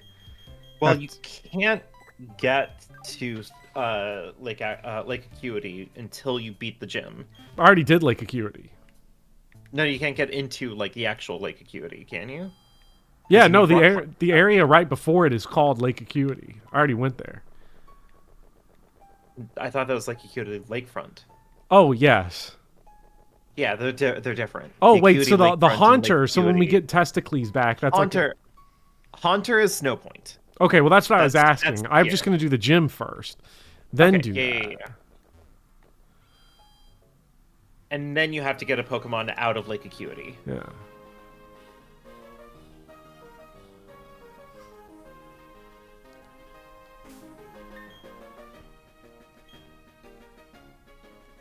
Would we do a Moneyball Pokemon challenge? I don't know what that would look like. I don't know how we would do that. What would that be? I don't know enough about Moneyball to be able to make this declaration, but like I don't know. It feels like there's potential there. There's you know? definitely potential there. We could do it if we wanted.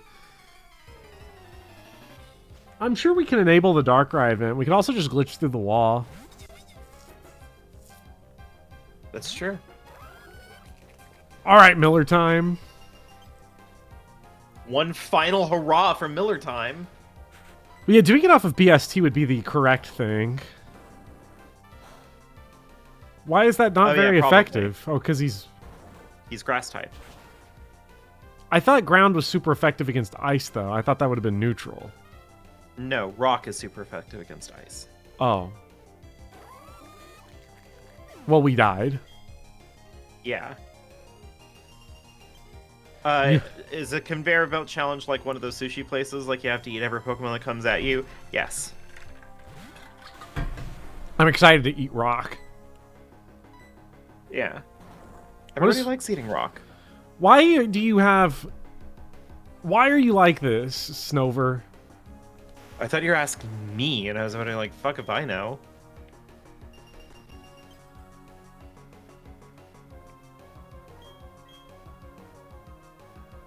Alright, you know what? Xylophone on Snover Violence. Oh, hell yes. Oh my god. Eat rock! That's an FE reference, we're so back! Oh my god. We're so back we never left.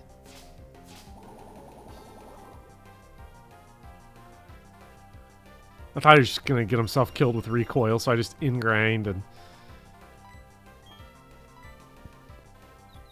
Oh my god, how did we speed tie? Do we have, like, good IV xylophone?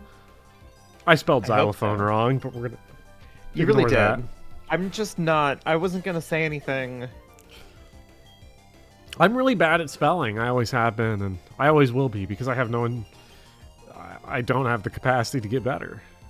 Oh, I shard is priority. Oh! Cool!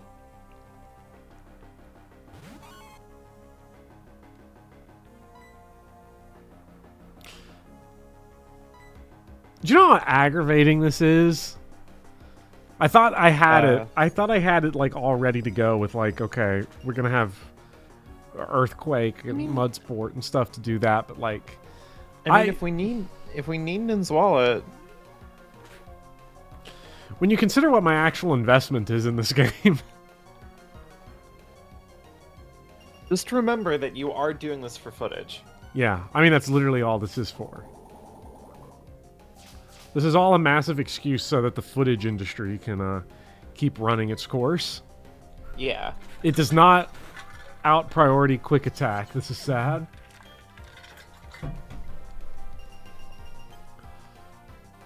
Well, I think when it comes to priority, like, I think they are the same priority, Ice Shard and Quick Attack, so then it goes with whichever Pokemon is faster. Yeah, and then I think Sneasel just kind of takes it. We're gonna get wiped by this first trainer. It's gonna be beautiful. Yeah, especially because our Fury Swipes luck there was terrible. I mean, we did also kind of have a bit of a power drain in our party. Yeah, our party did just get totally annihilated. Like we replaced it like 50% of our incoming party. Don't worry, chat. We have a solution for this. It is called Nin's Wallet. We love Nin's wallet. Are we gonna get a Metacham? I'm sure they're in the wild somewhere. We'd have to get a Metatite. Yeah. Then I guess just evolve him. Hello, Nin's wallet? Nin? Your wallet. Damn. Your Wiped wallet. by a Sneasel. Give See, it to me. But if I was using a Sneasel, that Sneasel would suck. Well, yeah, because your Sneasel's not level 42. They really intended you to, like, not play the game this way. No, I picked a pretty rough generation for you to do this with. Especially if you just don't feel like grinding, you know. Yeah, I didn't factor that into it because I guess I just figured that, like, I don't know what I was thinking going into it. I just figured that, like, I guess I figured that you just take me up on the original version of my challenge, where you just have to replace any Pokemon, so that way you could at least more strategically coordinate who to take out of your party and who to keep in, considering upcoming challenges. But you did say, in fairness, you were the one who was like, no, it should be the oldest Pokemon, which is a sensible move for, like, streamer brain rot, right? Like, if you're going to be playing YouTube in front of Pokemon in front of an audience on YouTube, you want to make sure that you don't just cheese it, right? Yeah. Because Pokemon is a game where it's so easy to cheese. You could just replace whichever of the non-starter Pokemon that you have. And just use the starter. Snowball. And then it's not a challenge anymore. Then it's just extra paperwork. Yeah. Well, this helps. So, I suddenly have the urge to watch Zero Zone's endless trailers. Lord Pen, there's so much more you could be doing with your life. Chat, so I was playing Zero Zone's endless the other day. Oh, do you want me to... And you're not if you gonna go believe... Pastoria, Huh? you can relearn Ancient Power on Pillow-Swine. And then evolve Pillow-Swine into Mammoth-Swine. We could do that. Can we just use it? Do we have to use the... Power boost. Do we have to use that specific item, though? Ancient Power has to be on the Pokemon, and the Pokemon No. I mean, like, with the move relearner guy. Like, how does that work? You go, I think you feed him a heart scale, and then he lets you put a move that Pokemon had forgotten back into its roster. Yeah. Oh wait, I need to actually. He was so lucky to find all those rare candies and Master Balls. Pure skill. I just have that. I have those powers. Doran wants to play Zenless Zone Zero, but everyone in your Discord to see. Nobody in the world. Popper, do you know what I'm playing? Does my Discord tell you what I'm playing? I don't think so. I've never looked, but no one. At least I've never noticed in it. The world knows what I'm playing on Discord. And that's because I try to set all of my settings to as private as humanly possible. So that you can play Zenless Zero, Zenless Zone, and no one will do not judge want you. People to see me play a bunch of furry dating sims. Okay, where do we need to go? Hearthome City? Pastoria. Pastoria. Nobody needs to see me sitting around and dumping hundreds of hours into Final Fantasy. Hundreds of hours in the Hearts of Iron 4. Never. I don't even know what Hearts of Iron. And well, no, I do. A friend of mine plays a lot of Hearts of Iron. Okay, where is the? I guess the Move Tutor's got one of those unmarked houses, so we're just going to be going in all of them and see. Just start going. Just start there. breaking in. I've still not started playing Zenless Zero Zone. But you don't have to. But people keep telling me I have to. Everyone is saying you have to do it.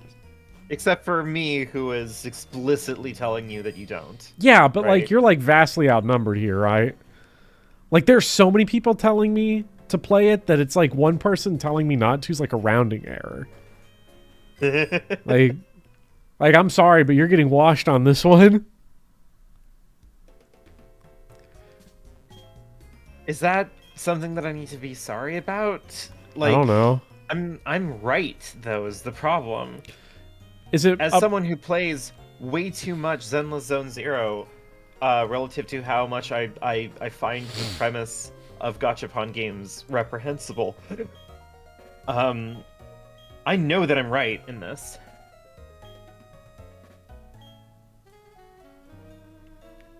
Well, no, I think it's a Devil May Cry clone, right? Not a Breath of the Wild clone. What, Zenless Zone Zero? Yeah. It's a Devil May Cry clone. Also, like, where is the Move Tutor?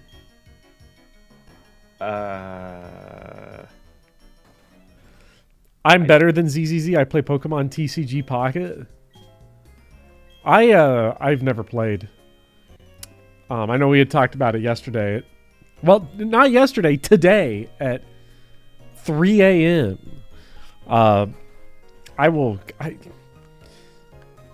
No one ever pretended to even play Pokemon. It was funny because, like the trading card game, people pretend to play Yu-Gi-Oh! Very poorly.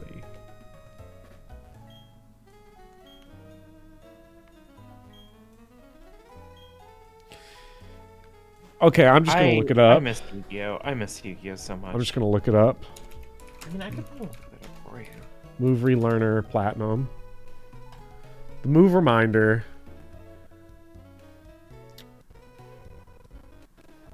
Is in Pastoria City House, northeast of the Pokemart. Northeast of the Pokemart. Well, hell, I don't even know if I've seen the Pokemart. In Pastoria? Never eat. Okay, it's right here. Yeah, this dude. The Pokemon Move Maniac. That's why I couldn't find him. That guy's a maniac. Okay. With a heart scale. Where do I get a heart scale? Let's find out. Heart scale. Heart scale. Pokemon Platinum. Go to the beach around 213. And there's a hidden one.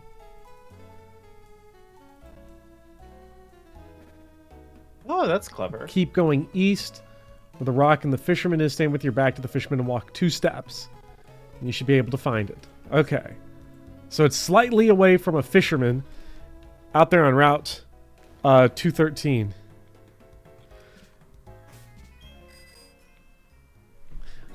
I watched like one football video, and every YouTube ad from then on has been FanDuel or some other sports gambling, which is just sad. Every single sports YouTuber is just like FanDuel funded. Like all the ads is just FanDuel. It's so sad. Thankfully, that's not something that matters to me. I would never shill for gambling unless it was for Raid Shadow Legends. Because I would do anything for Raid Shadow Legends. Between Veilstone and Pastoria. Okay, so out the other way. I'm gonna lose my mind. I'm so sorry. I got an email that I was trying to address, and like, I'm losing my mind. I fucking hate healthcare in this country. Yeah. Because I got enrolled as part of my Medicaid services in a dental plan, and the dental plan's like, hey, you know, you haven't made your payment yet to like register with us, so like please do that. So I'm like, okay, I can do that while we're talking about Pokemon. It doesn't fucking matter. As it turns out, no one knows how to make a website function when it comes to paying the government money. I don't know why that's the case. You'd think that the government would really like it if they if you could pay the money. I guess this isn't paying the government. I guess this is paying a fucking hospital or whatever, a dentist office or whatever. But like, just completely categorically does not work. I tried to register for a new account. It asked me for my social security number. It went, we don't really recognize that social security number as one that exists, so try a member number, which I don't have. God. Like, I should not be in a situation where I'm doing, like, I'm signing up for a service that I am entitled to be in because of a government, like, healthcare program, where it feels very much like I'm about to be scammed for my, like, social security information. Don't worry, you are about to get scammed, but that's because they're going to provide you with dental insurance. Which, yeah. Dental insurance is a deep state ploy to make people think their health insurance is good. Yeah. What do I need? Ancient power? I will tell you. Yes. I will tell you. Do you know what my current dental plan has been for the past like 9 years? Nothing. Brush your teeth and floss. Yeah. My Because I ain't got the fucking money to go to the dentist. Are you kidding me? every single dental claim I've ever made has been denied. I have dental insurance, and I have had. Love to see it, don't you? I've had dental insurance for like 5 or 6 years now, however long I've been, you know, a proud public school educator, and they have never paid a single penny for anything. Not a single thing. The girlies were fighting because my dental insurance actually did get in a fight with my health insurance because the dental insurance offloaded my wisdom teeth to the health insurance. That's so fucking stupid. The health insurance paid, though. They paid. This isn't even getting into optometry. Like, my glasses, you know what? I need glasses to see. I'm pretty sufficiently blind without them. Not even cleanings or fillings. That costs fucking money. So I just have to be very fucking thorough when I floss. Okay, and that question was probably for me. I'll say this. Oh, that's probably for you. Oh, they do cover cleanings, but I've never gone to a cleaning where I didn't have to pay out of pocket because the dentist will just go put a filling in, and then they'll say, well, your insurance covered the cleaning but not the filling. They said the filling was optional. No, it wasn't. Having teeth is optional. Your fucking dental insurance. Huh? When do we get Obama snow? Level 40. Oh, I paid... I hate to even give out these numbers because this makes me sound like I'm part of the bourgeoisie. Mm-hmm. But out of pocket, in the last year, I have paid $5,000 for dental. Out of pocket. Because I had to get a fucking tooth pulled and a fake one put in. I have a fake tooth that cost me $5,000.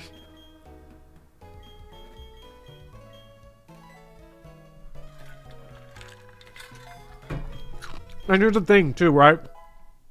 I was told the dental insurance will cover to have the tooth pulled. They won't cover getting the tooth put back in because, okay, getting a fake tooth is technically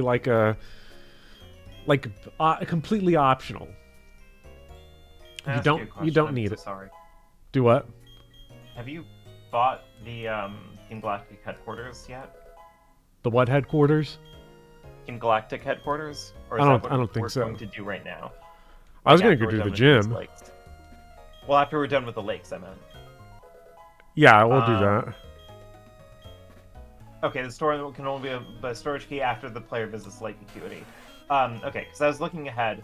As it turns out, what you can do is in Galactic Headquarters, there's a Razor Claw. If you give that to Sneasel, and then level Sneasel up during the night, boom, you get Weevil. Ooh. Wait, we have to level him up where? Just at nighttime. Anywhere. Yeah. Oh. What is Sneasel holding right now? I don't know. Well, here's what they ultimately told me though. Because I was under the impression that like getting the tooth pulled was going to be covered, and then getting the implant was not going to be covered. And then the insurance said, "Well, we're not going to cover the tooth getting pulled if you intend to get an implant done." And I'm like, "Well, that's just petty." Yeah, and that fucking sucks. And then I had to think really long and hard about whether or not I was going to get the implant. And then I made the decision, I'm just going to get the tooth pulled. And then they said, "Well, we don't cover that either." What? They wouldn't even cover getting the tooth pulled. You know what's free? A doorknob and a piece of string. But no, I had to go to an oral surgeon that stuck his hand on his nuts and then stuck it right back into my mouth. That was fun. Jesus. I'm like sitting there. They have like the little umbrella on my mouth, and they're like, the surgeon takes a step back and he's like, "Oh," and he just straight up starts scratching his nuts. He's like, "Oh, all right," and I'm like, he's going back in, and I'm like, and he's like, "What's wrong? Don't worry, this ain't gonna hurt." That's horrible. What a journey my tooth was. He got that dog in him. Okay, I did not understand the Sneasel evolution explanation, so I'm gonna look up. So you need to have a Razor Claw. Oh, It needs a to be razor. holding the Razor Claw. Okay. And then you need to level it up at nighttime. Okay. So Razor That surgeon's Claw. name is Sid. Yeah. Please. Where does one find the Razor Claw? You said that's in the Galactic Hideout? In the Galactic Building? There's two other places. One of them is Victory Road, and one of them is one of the routes that you unlock in the post game. Oh, so like we might not even get Weevil no matter what. Well, no, because after we're done with Lake Acuity, you go to the Galactic Headquarters. Is Oh, the next big thing okay. you So have we to do. will. So, Sneasel will be in your party by then. Sweet. At least we have Mammo Pilo, big ol' swine. At least we have, huh? Huh? Don't worry, I won't die. I won't die. I want to play Zero Time Dilemma so badly. I loved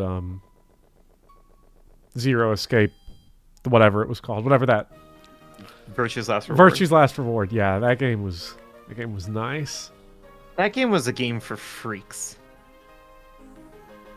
Did you level up Snover like right before evolving? I think so. Incredible. This puzzle's weird. Yeah, Oh, you need to build up speed. You need to build up speed.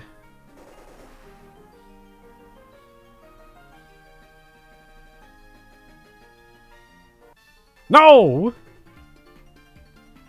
Ugh.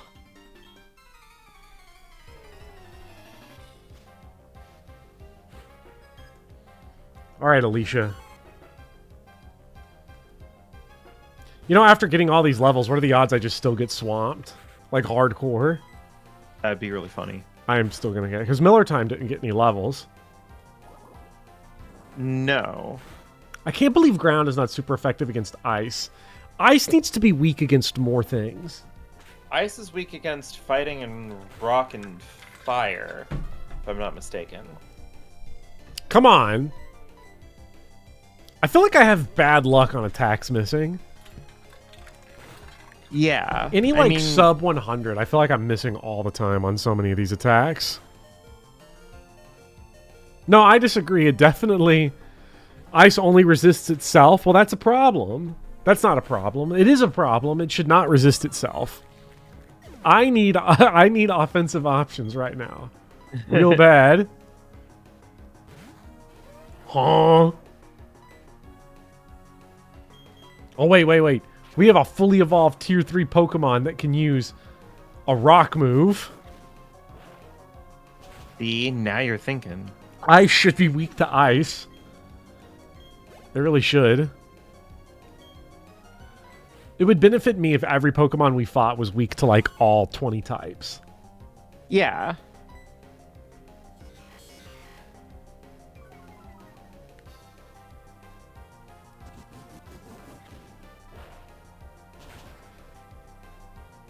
That's it? That's how much damage we dealt?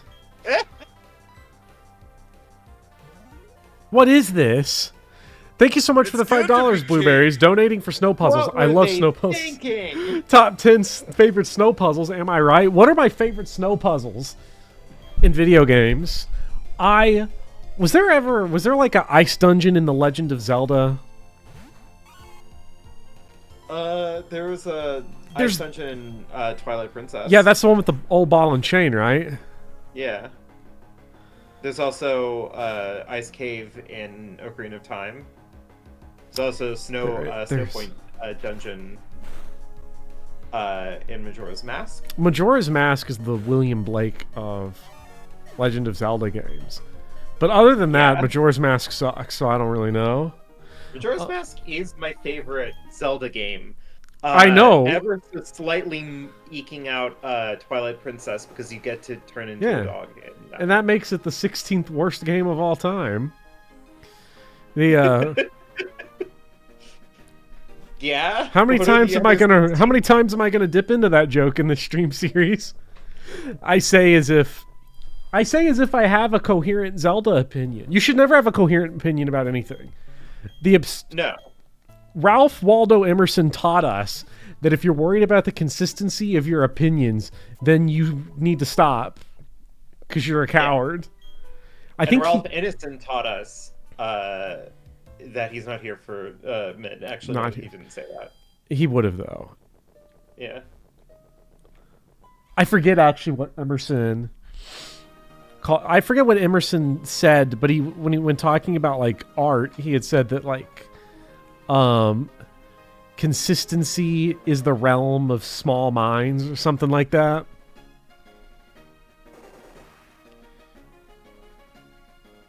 Yeah. Which I fully agree with. You should just be a freak. Yeah. Is the thing. How? I need to... Surely you will never regret being a freak. No.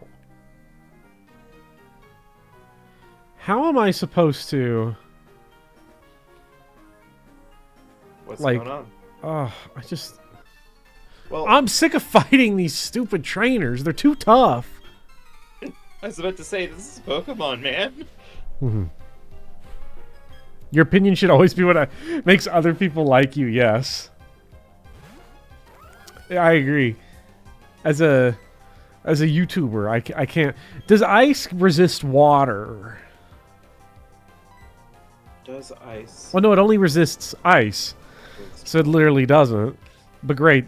That guy's got, Earthquake.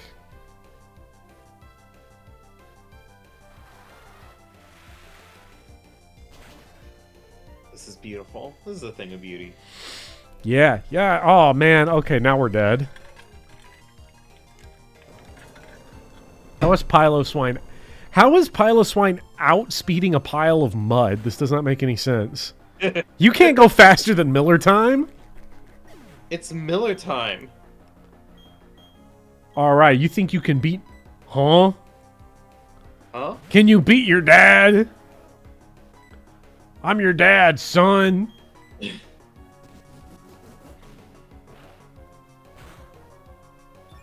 Jesus Christ. Is Ancient Power just straight butt? Like, what is... I thought it had, like, 60 base power.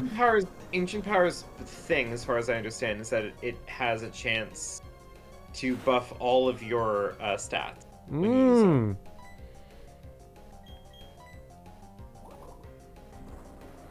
Also, Piloswine has like 2 special attack. Oh, yeah. You Oh, wanna it is... be just- You want to be using physical.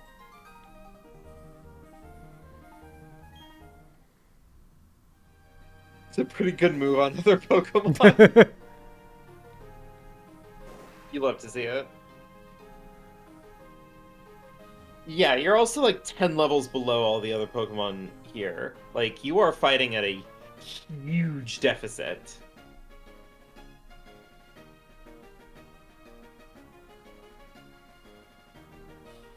This is a fun puzzle. I actually kind of like this one. I do too. I'm just doing very poor. Well, you're also trying desperately to avoid all of the trainers. Actually, at this point, I'm kind of looking to fight because it'll clear up the whole area for me if I do.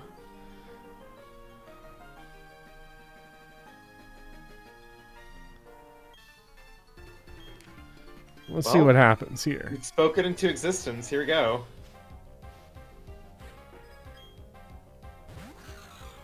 Oh, Snowrunt's trash. This should be easy. What does that even mean? Asks Bulbafett. I think this was about the Emerson quote. But I had that like in my back pocket as I was getting mad about Pokemon.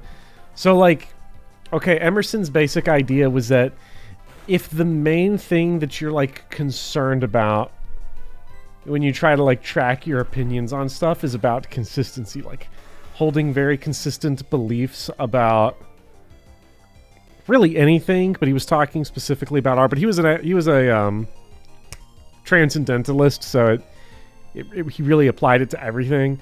If the only thing you're like concerned with is logical consistency in your own like opinions and reactions to the things you encounter, then like you are sabotaging your own mind. You are not developing yourself in any way. Mm-hmm. If you're not open to contradiction. Which is why I can say Zelda sucks, because that's actually logically consistent. But I'll play Zelda one day. I've played every Zelda game. Except for Tears of the Kingdom. I actually also haven't played Tears of the Kingdom. I wonder if that... Wait, hold on. That might also be the only Zelda game that I've never played. The only two I've never played are, not counting like the CDI ones, okay, we missed again, are, the only two I haven't played are Ages of Seasons. Not Ages of Seasons. Oracle of one of them. I've played one and I don't remember which one. I'll have to see which one I have in my Game Boy box. And I haven't played Tears of the Kingdom.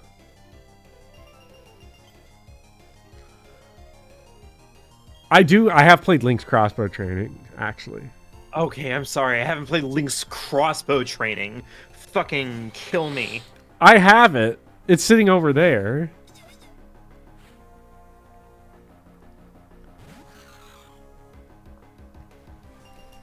All right, get in there. When does Xylophone evolve? Level 40. Yeah. What about Tetris trackers? Okay, fine. I'm a fake Zelda fan. Unlike me, I'm a real Zelda fan. Yeah, get him, Xylophone. Oh, wait, no. There's actually one more, like, legitimate Zelda title that I have never touched, and it's Spirit Tracks. I love Spirit Tracks. I've been meaning to play Spirit Tracks, but like, I wanted to beat Phantom Hourglass first, and then my DS, my copy of it had to be handed back to my friend when I left for college, and then it just never had, I never got it back, and then... Handed to your friend left for college. Oh, so you played Phantom Hourglass on launch in 1963, so... Yeah, I did. I don't know. I actually kind of genuinely like Zelda. I think it's a fun series of games. I have, I haven't beaten a lot of Zelda games, to be fair. I think I'm definitely one of those. played I'm definitely one of those annoying people that prefers 2D Zelda, which is weird because I've struggled each time I tried to go back to like Wind Waker and Twilight Princess, particularly those two. I struggled a lot to like go through them a second time. I found Twilight Princess to be very tedious. I like all the cool items. I know people get mad that Twilight Princess's items like only get used like within their dungeons, but that's kind of most Zelda games, really. I think Twilight Princess only sticks out more because some of the items are super cool, like the Dominion Rod and the little spinner and the ball and chain. Just give a big old ball and chain. Like, ball and chain is just cool. I hate Zelda. Let me think. Which Zeldas have I actually beaten? I've beaten the original Zelda, Legend of Zelda for the Nintendo Entertainment System. I've beaten Ocarina of Time, Majora's Mask, Oracles of Seasons and Oracles of Ages, and Wind Waker, and I think that's it. I've played a lot of the others, but I just have not committed to beating most of them. Now, chat, I haven't even beaten Twilight Princess, and Twilight Princess is technically my second favorite Zelda. Technically. They got away with the technicality. It won by ref ball. Yeah. It won by I have a very singular interest in specific types of media, and I will take it where I can find it. Freshly picked Tingle's Rosy Rupee Land. I love Tingle. People were asking me if I was ever going to go back to the Wind Waker streams once, and the answer was no. Wind Waker is a lovely game, though. I really like Wind Waker. It really is, but it's one of those that I just couldn't... I got to get the Chrysler off the team because he's like actively sandbagging me because he can't be used because he's not on the team. He's only there for Fly. I don't remember who the other guy was. When is Obama Snow? Your team is Gastrodon, Tentacool, Graveler, who could really help because it's a rock type. Yeah, after he gets one shot, like what? Like, what are we gonna do? What is rock? What are you doing? Why? How much of Nin's wallet? Nin's wallet. Nin's gonna be broke. You never thought I'd hear me say this, but Nin's gonna be broke if we allow myself to keep running through for a Graveler. The people who want Bopper to stream Wind Waker are Speedy Hawk's 70 alternative accounts. Speedy loves Wind Waker. What are you talking about? I got very close to beating Breath of the Wild, but I had to give up on it. Yes! At least for now. Mm-hmm. I was like looking at... I was watching Speedy play Wind Waker, and I was like, this game does look pretty annoying. Some of it's... Well, that's because Speedy... no, I shan't. I consider Speedy a friend. I'm not gonna finish my thoughts on that. Only talk that way about, me, I suppose, complaining about something or other. I'll say it's skill issue. No, I disagree. I think Wind Waker issue. I think Wind Waker issue because every single thing that was causing problems would have been solved by having more hearts and more magic. But like, who the fuck wants to do that in Wind Waker? Like, when I was sailing around in those islands in Wind Waker, I'm like, I liked the act of sailing. I do love Wind Waker's like world design a lot. Landing on those actual islands though and doing the side quests, I was like, shit's ass. Like, it was all like little Mickey Mouse baby puzzles for little heart pieces. Like, come on. I kind of liked it. Like each little island had kind of its own like vibe going on. Yeah, and the vibe was various different levels of suck. Yeah, but like some of the islands would be like weirdly interconnected, and you have to like go to other islands first to unlock a thing, and like go back to the other one. I don't know. It's nifty. Oh, we've got multiple Earthquake users now. Also, I was a child when I played Wind Waker, so like, yeah, childhood brain is a poison, and it does horrible things to like your taste. Yeah. Do wish Zelda games are more respectful to adult minds. No, they're kids games. They're kids games. They're teenager games. They're like, okay, so like if Pokemon's a kids game, Zelda's like a teenager game, right? Like that's yeah, you know, like Pokemon's for 8-year-olds, Zelda's for like 13-year-olds. Yeah, well, and that's when I played it. Was when I was 13. I was 13 when The Legend of Zelda came out, like the first one. That's what my haters tell me. People that annoy me tell me that. Jules, I'm sorry. Did you not like it when Teshira was a magical girl transformed into a white person? Is that the complaint here? Is that what happened? I don't remember. Did they do that? Is that what happened in that game? He gets better. Like they un-white person her later. But, wow. Yeah. They're coming up with so much neat tech. We gotta blow that out. Now we gotta figure out a way to knock that one out. Okay, that one's out that way. Then this one, slide over here. Actually, I think we have a straight shot now to the boss. Yes. Oh.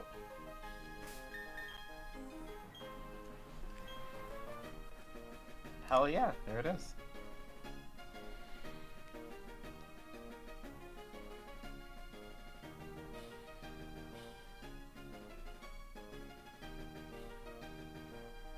Zelda 2 rules. I'll get to Zelda 2. I loved Zelda 2 when I played it, but Zelda 2 is a little too close to Faxanadu for me, and I just... So you just shut off Zelda 2 and play Faxanadu instead? Yeah, because like, every why time would you play anything else? Faxanadu is my favorite game of all time. Faxanadu is like Dark Souls. You know, Faxanadu is kind of like Dark Souls.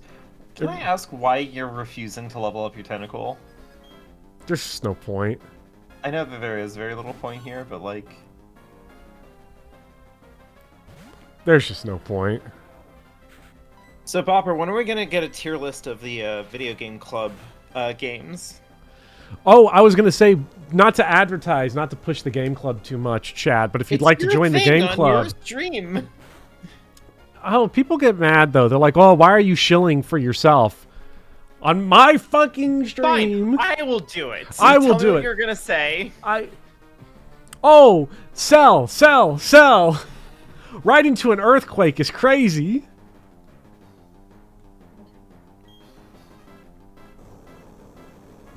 One of the upcoming Game Club games is actually Zelda Oracle of Ages and Seasons, and the Game Club's going to split them in half. So much. Do what? I'm looking forward to that so much that it's very likely that I might end up playing both anyway, just because I love those games. Yeah, we're going to split them in half. So half the club's going to get Oracle of Ages and half's going to get Oracle of Seasons. And, you know, we'll compare notes, I guess. Yeah. I would say that, like, I think my favorite game so far... I'm 4 times weak to Abominous Snow. Why did I do this? This is beautiful.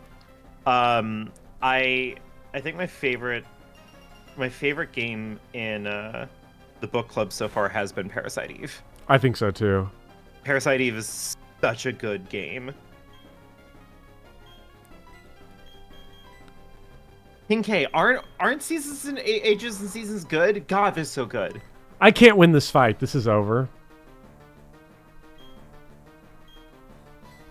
You know who's not 4 times weak to Abominous Snow? Tentacool? Mm-hmm. about right.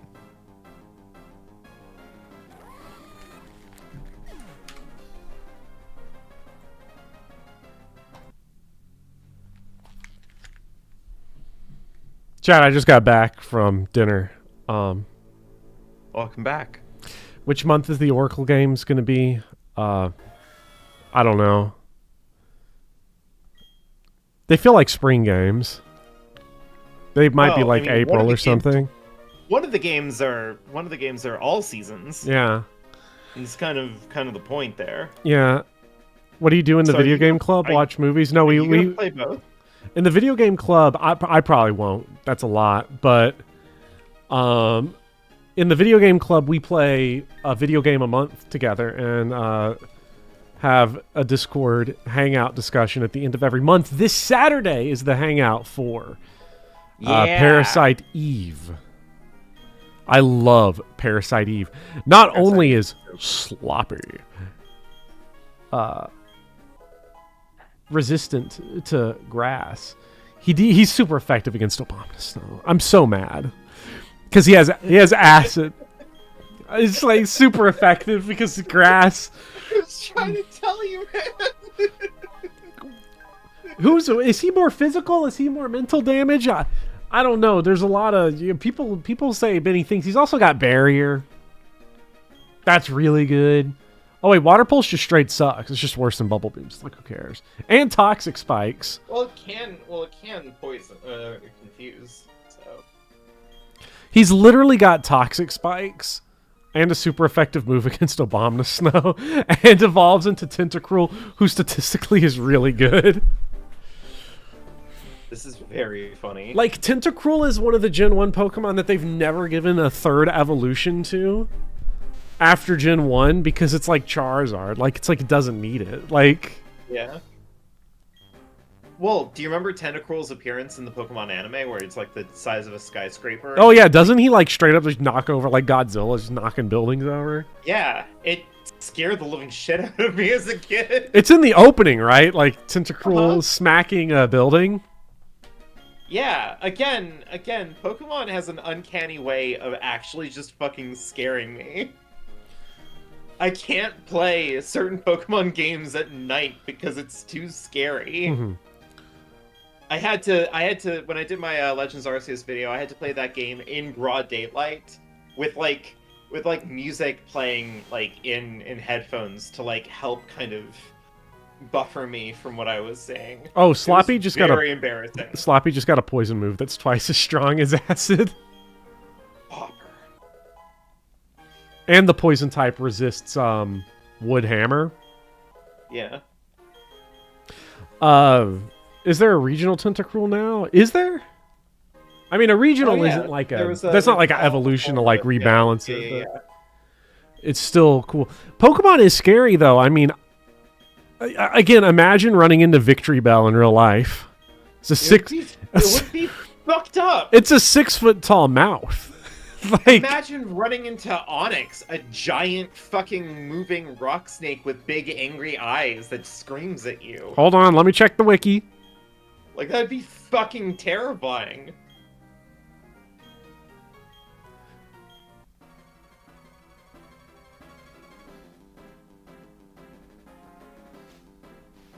Imagine running into Schlurp.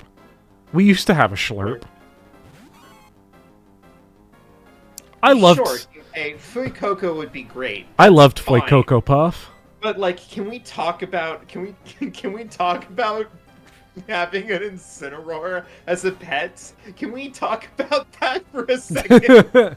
Can we consider that some fucking 10-year-old gets themselves a Litten, goes, oh my god, a kitty Pokemon, I love it, and eventually that Litten grows up big and strong and turns into a fucking Bara man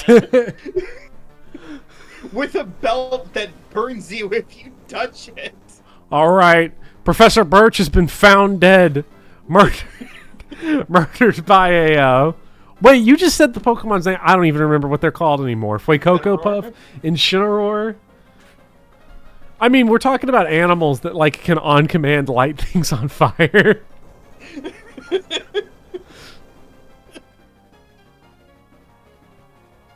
Macargo straight up hotter than the sun. Is that lore? Like, so if Macargo's hotter than the sun, even accounting for the size, if you get within like a block of it, you just light on fire. It's like the JoJo Green Day stand. Like, you just get near it and you just explode. Yeah. All right, let's see how Sloppy does. We need to have a discussion about the kind of Pokemon you've been catching lately. I know that comic very well. It's pretty good. Let's see what Sloppy does. Wasn't Yamask like the Pokemon? I can't remember if it was Yamask or if it was Shedinja. That's like, hey, if you look into the back of this Pokemon, it will steal your soul and kill you. Yeah. I would trust a 10-year-old to do the Pokedex more than I would trust a video game fan to write a good wiki. Tonight saying, sure, hope my Veneri doesn't evolve into a fetish.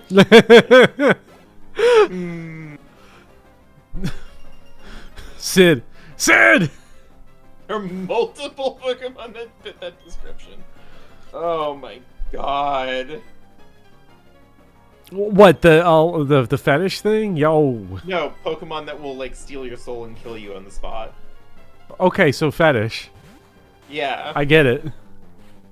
Hands!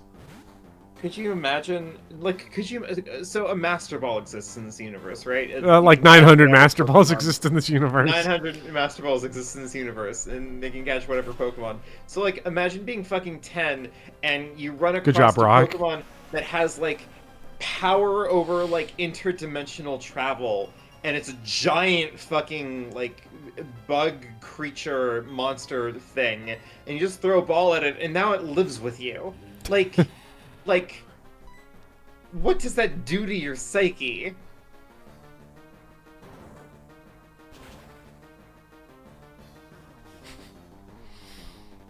Nothing, because they're my Blorbos and my best friend. Like, That is true. They are my Blorbos and they are my best friends. But I continue to assert that, like, the move into fully 3D rendered to scale, or at least, like, to an approximate idea of what a scale should look like, Pokemon, has made the entire franchise deeply terrifying for me to, like, engage with. Especially because a lot of, like, 3D Pokemon games have, like, terrible drop-in. So like, yeah, you're you just fucking wandering around, and then just fucking, like, an Onix pops out of nowhere, and you're just like, Jesus fucking Christ! Whoops! That's a 400-foot tall snake. Yeah, it fucking showed up 15 feet in front of my face.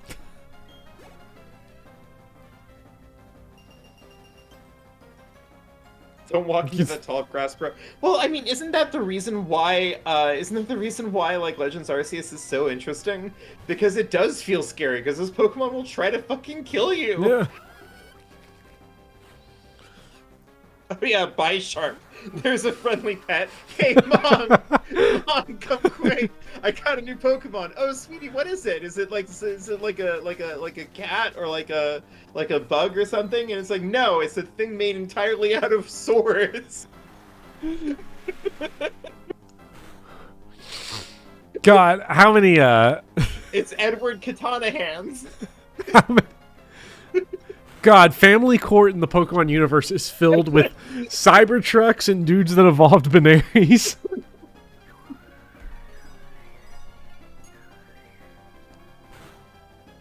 I love 8-foot-tall, 3 frames per second Golbat.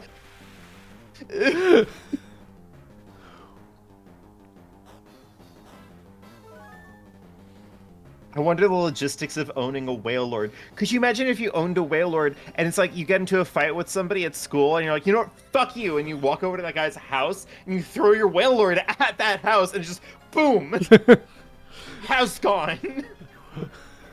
Eat shit, Steven. Wow, dude, you just killed 17 people. Because the Wailord's a fucking water type, you like throw it out. I know, like in the games, it like floats and everything, but like again, logistically, it's just flopping on the floor. Right It's just rolling. It's just rolling down a block, killing everyone. Whoopsie! Oh my god. I'm excited for. God, I'm gonna... Every Pokemon should look like it could be someone's friend. This one's a knife. I'm gonna go into work tomorrow and I'm gonna hear, Mr. Bopper, you ever heard of Lopunny?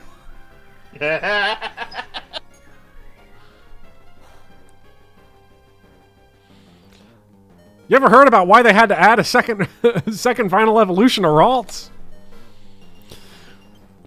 You know, it's funny because... Does Wailord canonically float? Because if Wailord canonically floats because it's less dense than air, I don't know how to process that. None of this will take away from the fact that I brought a Cubone home. Oh, it's wearing the skull of its dead mother. That's fine. Yeah. Wow. Remember that that's the same generation of Pokemon where you could literally bring Toxic Sludge home and be like, this is my Blorbo. His mom died? Cubone, have you ever heard of MILFs? Frostlass low-key being like the most annoying Pokemon they ever invented. I mean, that's what, Ice and Ghost? Yeah. That's a fucked combo. If only I had a Dark type that could use Dark type move. I didn't know it was part Ghost. Sneasel would have used Feint Attack then, and it would have been... Would have been at least okay, right? Yeah, it would have been something. Alright, Xylophone. Yes, my Hindenburg whale, my bestest friend.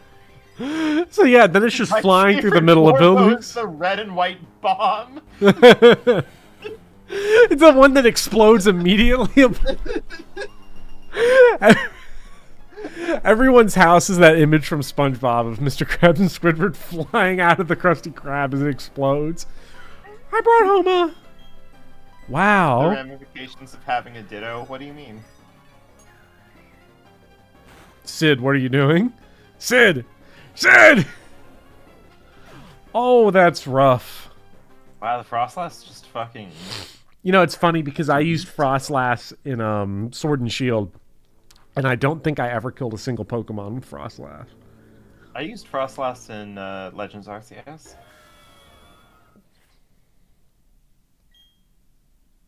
In Pokemon World, DILF stands for Ditto. Oof. Have you ever heard of Dilfs? You ever heard of Foxy Grandpa? Oh, that would be insane. Alright, here's what we're gonna do. Okay, I'm listening. Here's the strat. We're gonna actually open up with Tentacruel. Okay.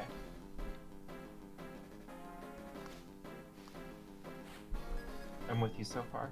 So that we can lay down Poison Spikes. Oh, you're setting up. Oh. Mm-hmm. How much effort would it take to convince a mentally sane adult in the Pokemon universe that someone they'd known for years is actually an intelligent Ditto? That's an episode of Always Sunny in Philadelphia, Pokemon Edition. I'm not a Ditto! God, the things that those characters would do as a Ditto. I mean, I feel like one of them would try to convince Charlie that he is a Ditto. Yeah. Like, that he's just forgotten.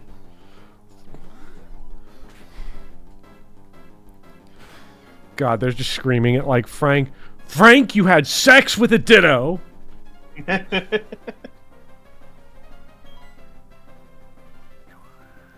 Okay, Ice Shard's fairly weak, though. It's not gonna kill me. This is my friend. He's a giant turtle with cannons on his back. He likes to Yes! watch our car. Yes! You said that Rock was useless. Oh my god, he's him! You said it couldn't be done. Don't judge me for my Salazzle, I have a wife! You catch a Salazzle, and then next thing you know, you start getting ads for Cybertrucks. God. Oh, Salazzle was like the lizard thing, right? It's From like the lizard, Sword and yeah. Shield. The lizard with the horror eyes. Yeah, that's about right.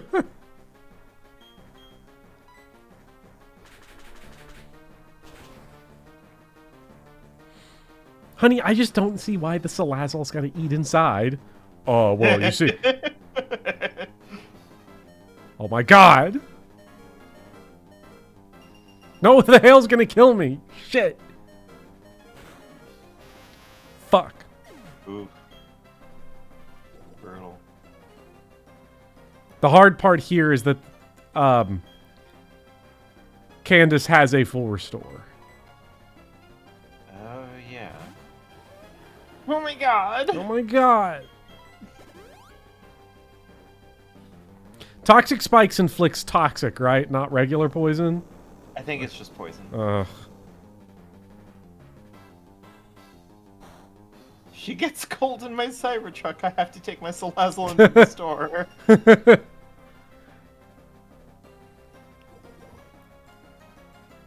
What time is Speedy Souls? It should be 8 p.m. tomorrow.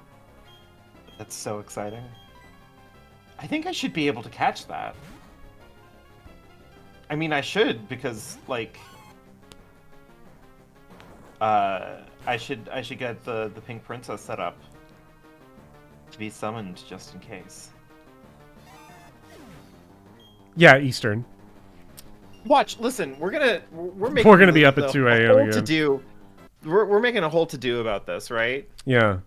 What if Speedy has the same kind of like dog in him that I do? And as it turns out, Speedy is also just like crazy good at Dark Souls. I wouldn't be shocked. You just need... Dark Souls relies on one thing, and it's being told that you can strafe attacks, and also that your shield works, and that also you can dodge through attacks. That's actually the big one. I think. Do you remember how Protsura strats just works like an insane amount, like against an insane amount of bosses? Honestly, it's freaky. I don't know how much I'm gonna be like a guide to him. Honey, I'm going to go to tennis practice with my Munchman coach. Be back in a bit. He's getting his friends an Incineroar and... My Salazzle left me for my wife.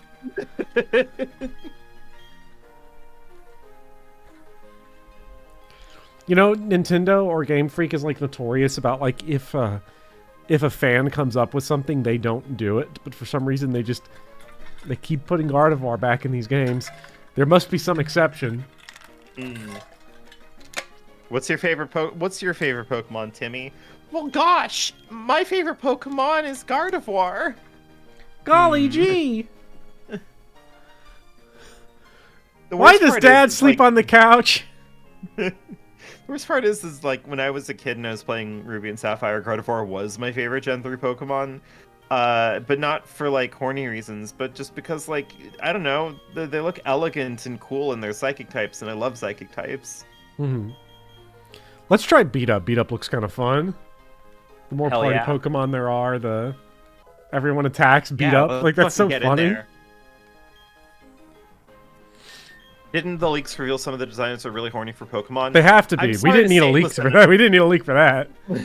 Listen, I'm sorry to say this because I know that I'm in a compromised position as a furry on the internet. You're saying compromised position as if we didn't have this entire issue with John Malekith and Elden Ring when he shows up. What? You remember when Malekith he shows up, he goes phase 2? That's rough, I'm sorry, buddy. I blacked out. I'm sorry, I blacked out briefly. Remember when I killed Lady Maria? Anyways. Do you remember when I killed Lady Maria in twice as much time as it took you to kill Lady Maria? So I was locked twice in. the amount of time to like play with her. But do you remember when I killed Vicar Amelia in a single attempt? That one was so sad. I killed my wife. Anyway, I don't remember what I was talking about. It doesn't matter. Pokemon. I get it. My favorite evolution has always been Vaporeon, and then... Yeah, see, King K, you get it. I mean, and it was tragic in Gen 3 too, because like, I wanted to make like a team of my favorite Pokemon in Gen 3, but unfortunately, like, my tastes are like very basic bitch. I like cute Pokemon because I am a child. So, like, I wanted to have Plusle as, like, one of my main Pokemon, but Plusle is not very good. Plusle was really good for me, and in Coliseum.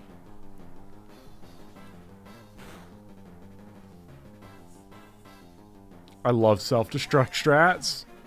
It's so good every time. I'm trying to remember what my original Ruby Sapphire team was, because I'm pretty sure it was Plusle, Gardevoir. My starter that I picked, I believe, was. I want to say I picked. Yes! Swampert. I think it was Ah that said it, but you do badly poison with 2 toxic spikes. You Swampert, you say? I should play Coliseum. I feel like I'd enjoy Coliseum. Actually. Coliseum is good. That was low-key a sleeper hit video of mine. I don't remember what I said in it. Well, because like I also like grinding in JRPGs. I don't know. You can't really. Can you grind in Coliseum? I can't remember how much you actually can. I don't know. Also, why is Abominusno just getting fucking beat? He was here to just get trashed so that I could heal Tentacruel. Oh, clever. Coliseum is so dark. I loved killing that person. You always loved him because of Destiny Deoxys, and you watched that one many times. The two, other than the first movie, the Pokemon movies I saw a bunch as a kid were Destiny Deoxys and Rise of Darkrai. The one with Giratina. I'm apologizing to chat, people that get mad about it. I'm not actually apologizing. I'm not changing the way I won't say Giratina. I can't change the shape of my mouth after 20 years of saying Giratina.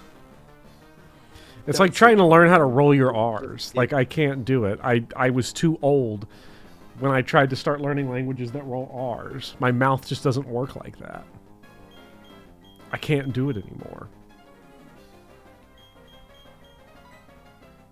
Where the guy gets turned into the licky licky. Yeah, that is maybe that. Wait a minute. Lickitung is like big. Licky is big in Rise of Darkrai. Is it possible that like Freud got another one?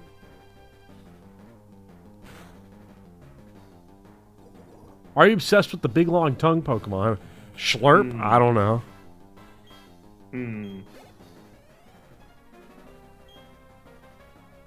Alright, Piloswine. Fuck! I needed Xylophone for that one. Oh well. Surf will work just fine. From Gastrodon, from Miller Time.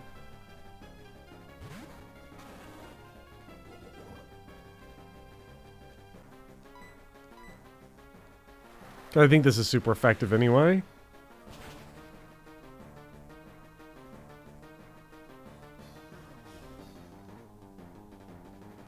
You know, I wouldn't necessarily mind if the full restore gets wasted here, since Frostlass is so annoying. Yeah.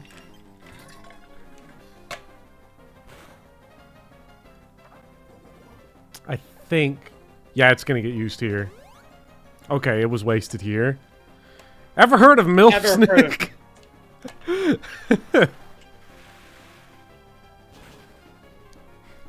Oh, because the drug-addled rider trying to give it mommy energy. Did that happen? Was there like... Did Pokemon have like a mother complex? Movie? Yeah. With Lugia? I do vaguely remember that, yeah. That was the one with the girl with the ocarina, right? What if that's where this all started from, right? What if someone went up and they're like, "Hey, Sigmund, you ever heard of MILFs?" Hey, Sigmund, ever hear of... ever hear of Lopunny? Wow! What would Sigmund Freud do if he saw Pokemon? Let me show you. I'll put it on screen. That's him. Wow!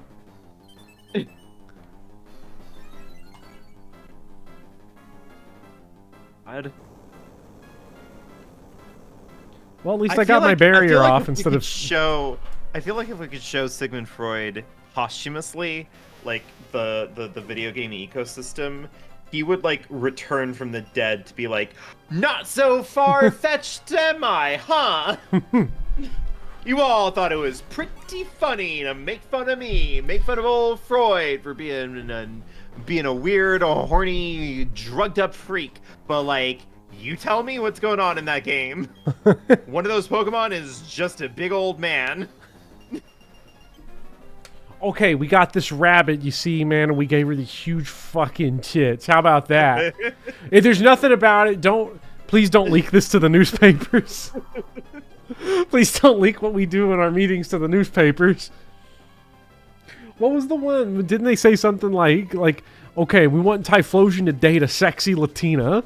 Wasn't there something like that in the leaks or something? I recall that. Huh? No, I thought you said Dark was super effective. It's just not. Oh, and it's also living party members. This sucks. It's good to be king. Thank you for the $5, Forsyth. Honey, I'm home. Wait, who is that there with you? Bunny ears slowly rise into frame. It's the, oh, ghost type slash don't work. This is my, bunny man tennis coach. No!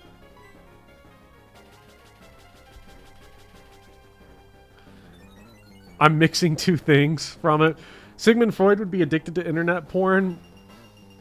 Would he? I don't know if he would have been. He'd have been. Yeah, he would have been. It's funny, right? Every person I talk to, who's ever talked to me about Freud, is like, you know, really a lot of his psychoanalysis is completely incorrect. However,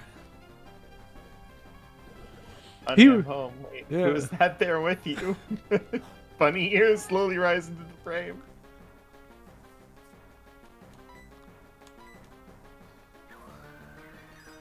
However, what? You ever heard of MILFs? Hey Sigmund, you ever heard of MILFs? Okay, so that's just the interesting question. So why do we obsessively say... Why do we focus on the fact that she's a mother, dude?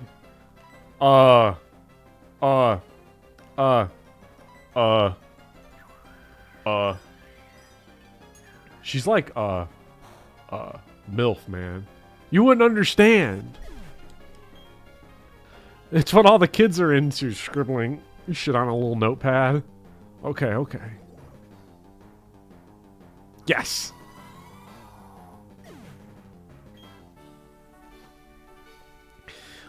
Okay, so we've got these fantasy creatures that we've designed for this children's game.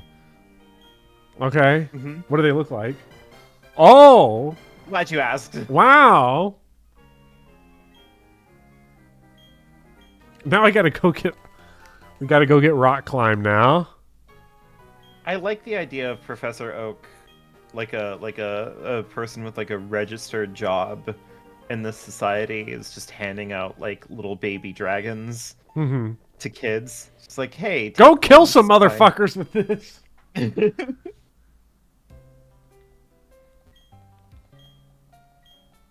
The archetype of the Great Mother keeps the Dragon of Chaos at bay. Do you think that Jordan Peterson and Sigmund Freud would make out with each other? Does Jordan Peterson dislike Freud? I know he's big into Jung, so I don't know what that... I don't know. I feel like they would kiss, though. I don't know. You don't have to like someone to kiss them. That's true. That Stellar Blade commenter told me that, because if they don't have a whole lot in common, they're just going to have sex with each other. Exactly. They're not going to have any other options. It's like... Well, we ran out of... I don't know what to say anymore. All right. Whip it out. Guess we have to start kissing. God.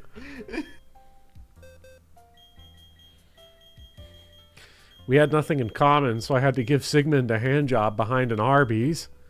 That's rough, buddy. Yeah.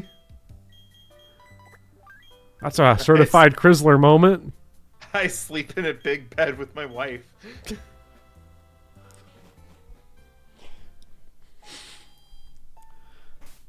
Jordan Peterson. I sleep in a big hospital bed.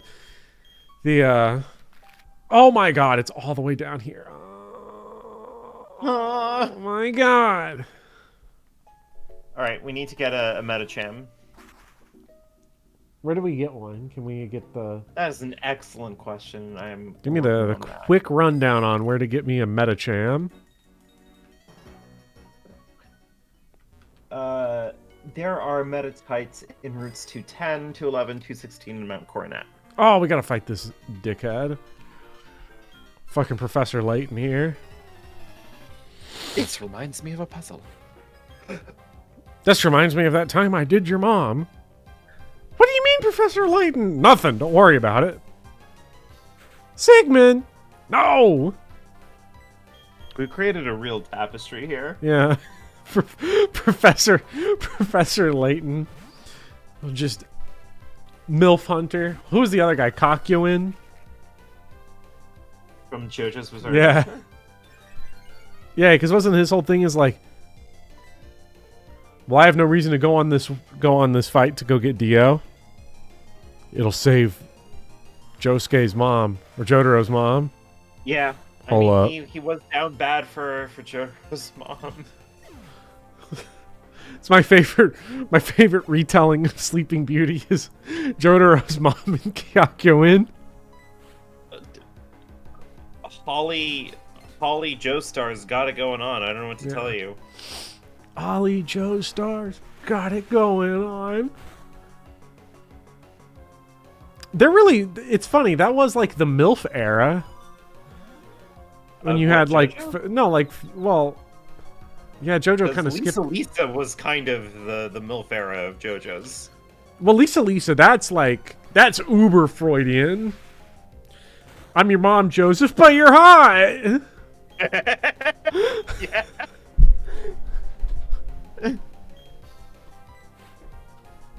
What? Oh, because didn't he... Oh, yeah, because JoJo Part 2. I wonder if... or how big... Considering how Araki writes, I don't know if the plot twist existed yet when Joseph is, like, spying on her in the bath. Nice! You know, that scene? I love that scene so much because the energy that Joseph has in that is so clearly, like... kid who doesn't quite yet get why it's hot to look at like women naked. Yeah. And just a little bit too much like, I know that this is a thing that I'm supposed to want. Yeah. So like I've achieved it. So I'm like proud of myself for having done it. Yeah. Like, and then that's also like sort of his like, oh, I guess we could almost say it's like his awakening or something. Like that's his puberty moment. And then he's like, yeah, Lisa's hot. Buddy. What do you mean for my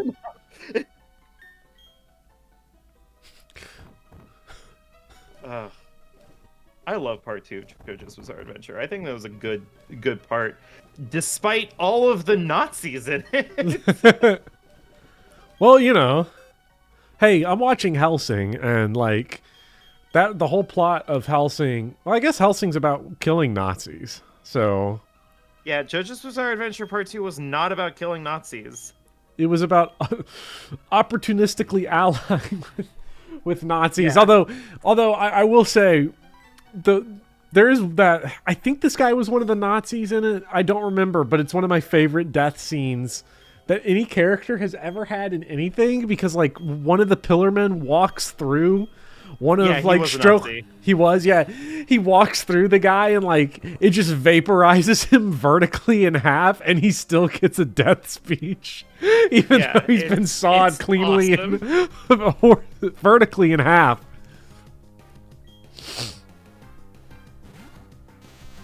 This is Von Stroheim. Parts 2 and 4 are your favorites. Part 4 is my favorite.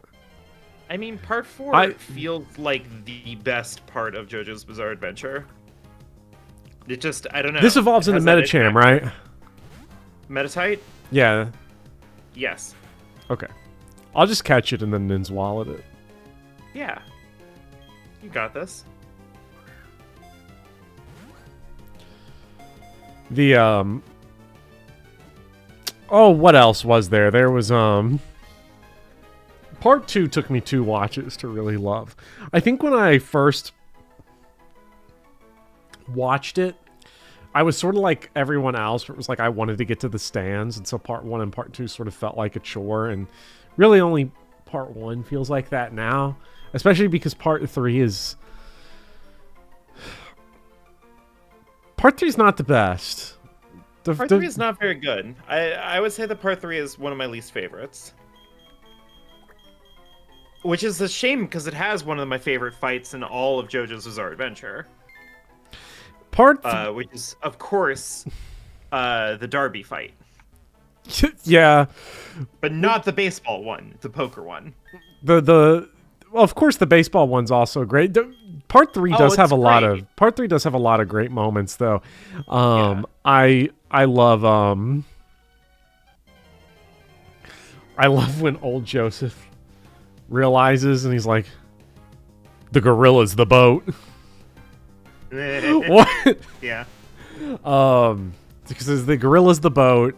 There's Bast Mariah's fight where the escalator's eating people, and Joseph accidentally touches an electrical outlet and then becomes a magnet. Yeah. Obviously, that was the same time that Polnareff was age regressed into a child. Yeah, it could like saved by a woman. Yeah, and he doesn't he turn all the way back into like a fetus because he's in that guy's shadow for so long. I don't know if he goes all the way back into being a fetus, but I remember that he goes pretty close. Yeah. Then there's God, what was there were some other really weird stands too. I'm blanking on some of them. Oh yeah, wasn't there the one where it was the guy was just the car and he was just like the buff arm just sticking out of the door? Yeah. Are we thinking about Part 3 specifically? I'm thinking about Part 3 specifically because I remember there being a lot of fun stands in Part 3, but I remember it being kind of intermittent sometimes. Yeah, because a lot of the stands in the early parts of Part 3 were just this person punch. Yeah. You know? And then like you get Darby and you get a lot of, I think, more variety as it goes on. Yeah, I like Oingo Boingo, the one the with, Oingo Boingo brothers. Yeah, the one whose stand is just a comic book that like cryptically tells the future. Okay, so where is this rock climb business? It's like over here. You just missed it. Wait, really? Because there's rock climb stuff. Oh, you're talking about the actual itself. Yeah. Oh, never mind. I thought you meant like a climbable wall.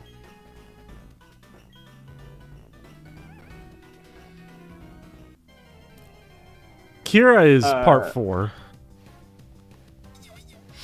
Kira is part 4, yeah. Have you gotten to part 8 yet, by the way? I have read through part 3, and I've watched the anime through part 5. So I don't know. I've watched a little bit of part 6, but the release was so botched by Netflix that like by the time the second half of the season came out, I'd forgotten what even happened, and I was like, I'm gonna have to go and like rewatch it, and yeah, that's fair. And just didn't happen. Okay, that's a blue shard. That's not what we're looking for. Like, it's up in this, like, super snow area, right? Yeah, I think so. Ugh. It says here, northeast of the hiker's house. Northeast? Is the hiker's house the one that heals you? I'm pretty sure. Northeast of the hiker's house. Because there's only 2 houses, and one of them is already in the northeast corner, so I don't know, maybe it's that one, but...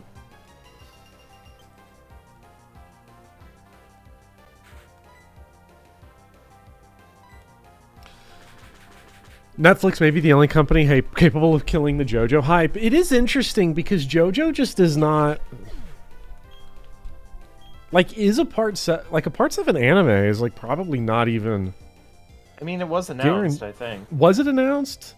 Because it seems to me like it's not guaranteed anymore because all the hype for JoJo died with part 6's just fucking horrendous release. I thought that's... Yeah, part 7 is getting translated. Okay, but that's different from getting animated. Like, is it getting...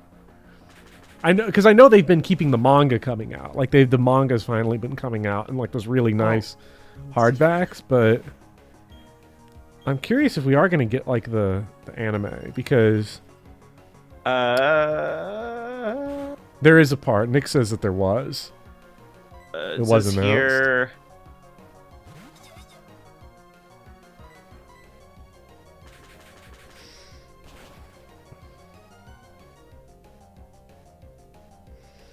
This is an official translation for the manga.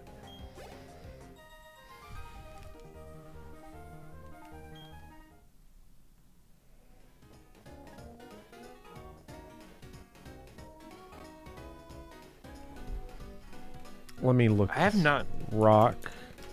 There was a Part 7 anime announced? Okay.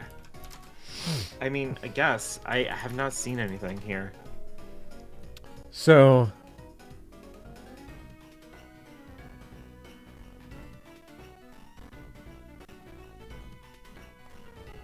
You still need to read Part 7. Part 7 is one of my favorites. Okay. Which is particularly crazy because Part 7 starts about as badly as any part in JoJo ever. I think it has one of the worst starts. But God, it picks up real good. It says it's on 217. Yeah. There'll be a house. The hiker inside will tell you he lost it. Go outside, and it will be behind his... Oh, behind the house? Oh, do you have to, like, spawn it in by talking to him? I doubt, but... The only thing I remember from Part 6 is, I remembered the alligator, because there was the guy that was, because, like, the alligator's chasing the two guys, and they're trying to hold the door shut, and they're, like, holding it, snap cut, the guy's like, I can't hold the door anymore, and the guy's like, why? And they cut back, and both of his arms have been ripped off by the door. Yeah. Yeah. So wait, is it... Oh my god, another flippin' fight. I don't think you've ever been by said house.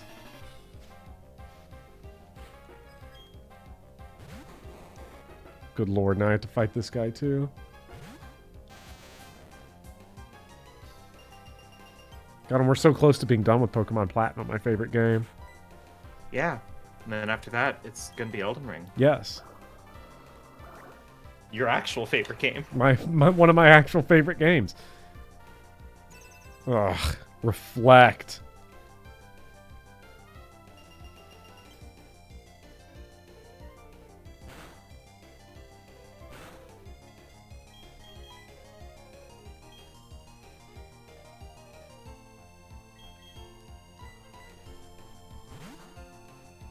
Is this Mr. Mime? Mr. Mime Cold? Hmm.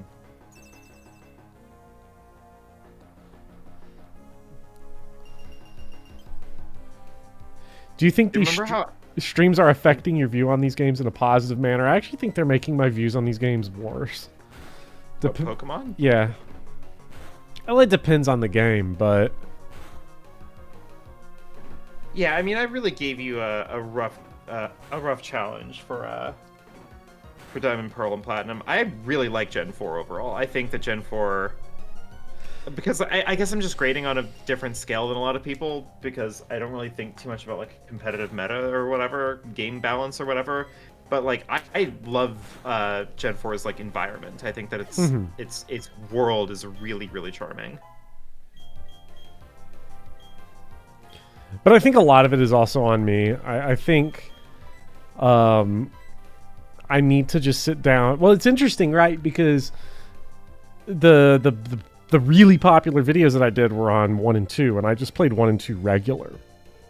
Mm-hmm. And I think getting back to that, I think I'll just play Gens 5 and 6, or Gen 5, and then Heart Gold and Soul Silver. I'm gonna play those regular. Well, I'm not gonna play Heart Gold and Soul Silver regular per se, because I'm gonna play them through normally, but I'm gonna play them through in German. So you know, a little different, but that'll at least be like a learning teaching tool. Mm-hmm. Goon Green did have a heinous challenge and touched. That is true. And you spend a lot of time deliberately playing Spearow instead of Fearow. Yes. You seem kind of down on Fire Red and Leaf Green in this. I am down for sure on Fire Red and Leaf Green. That I think is independent from Goon Green. But I do think that this challenge run has affected my view of Gen 4. Mostly because it's made it a slog. Yeah. Like, it's been somewhat of a nightmare slog with it. And it's funny because everyone's like, this is the worst gen you could have done this with. Wow. Yeah. I feel guilty. Nah, but, you don't gotta feel guilty. I played this game a million times as a kid. That's not gonna, like, take away from it. Light screen sucks. Regular trainers should not be allowed to have shit like that. Yeah, like, what this is is competitive Pokemon? Yeah. I'm a casual. They need to understand this. Hit them with that earthquake.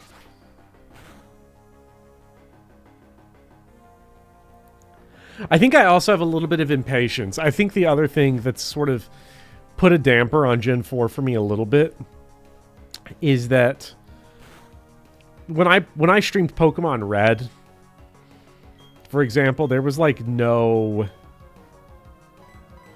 It wasn't under the pretense of I'm going to make like a video on it. Like, I just streamed Pokemon Red. And I think like coming at this like the video, the pressure of like I got to do a Pokemon video is like not helping. Which I don't have to do. Because Gen 5 at least has like... Gen 5 has the super easy avenue for a video where I think I can do something with it that is sort of against...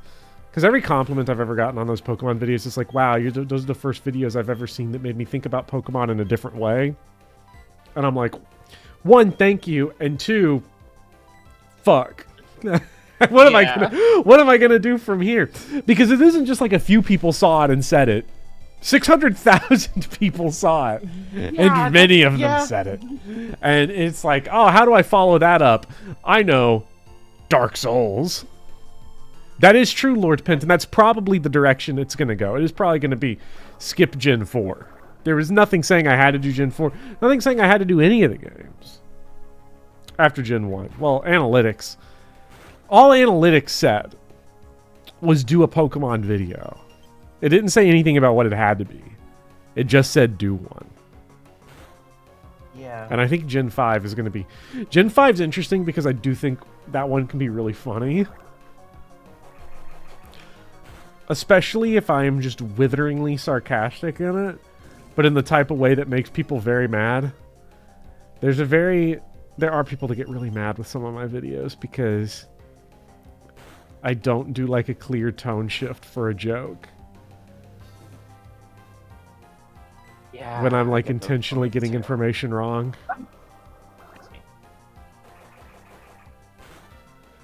I try to avoid... The cliche I really try to avoid is the video essay, music, audio cuts, and then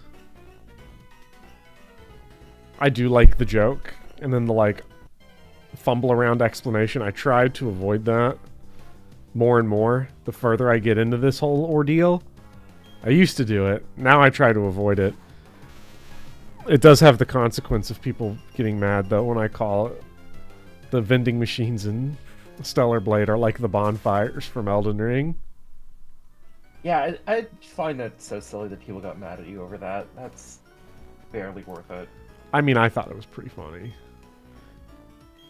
This guy does not mention mad at you over it, or yeah. Is it this guy? I don't have thick fat. Oh, this is just straight up not the house. This is not the house. Oh, Crisley, take me north to Snow Point. Wrong house. I hope people be really confused by the German footage. Yeah, I hope so too. With a level 70, will level 70 Lickalicky make an appearance in the video? Of course. If there's... Not even if there's a Gen 4 video, like, no matter what, the level 75 Lickalicky is making an appearance. I wish I had the patience at the time and the wherewithal to keep the Zenless Zone Zero footage up to get it to level 100. Ah, that would have been so stupid. Yeah. I mean level 24. It was level 24. Right. I mean, it was level 24. We keep on saying a lot of silly things. I don't know why people keep saying that it was something other than level 24. Gen 5 heads are nauseating, says Blueberries. I'm so fascinated because I don't want to I've never beat Gen 5. It was the last Pokemon. Gen 5 was the last Pokemon game I played at launch. The ones I played at launch were Platinum, Heart Gold, Soul Silver, and Black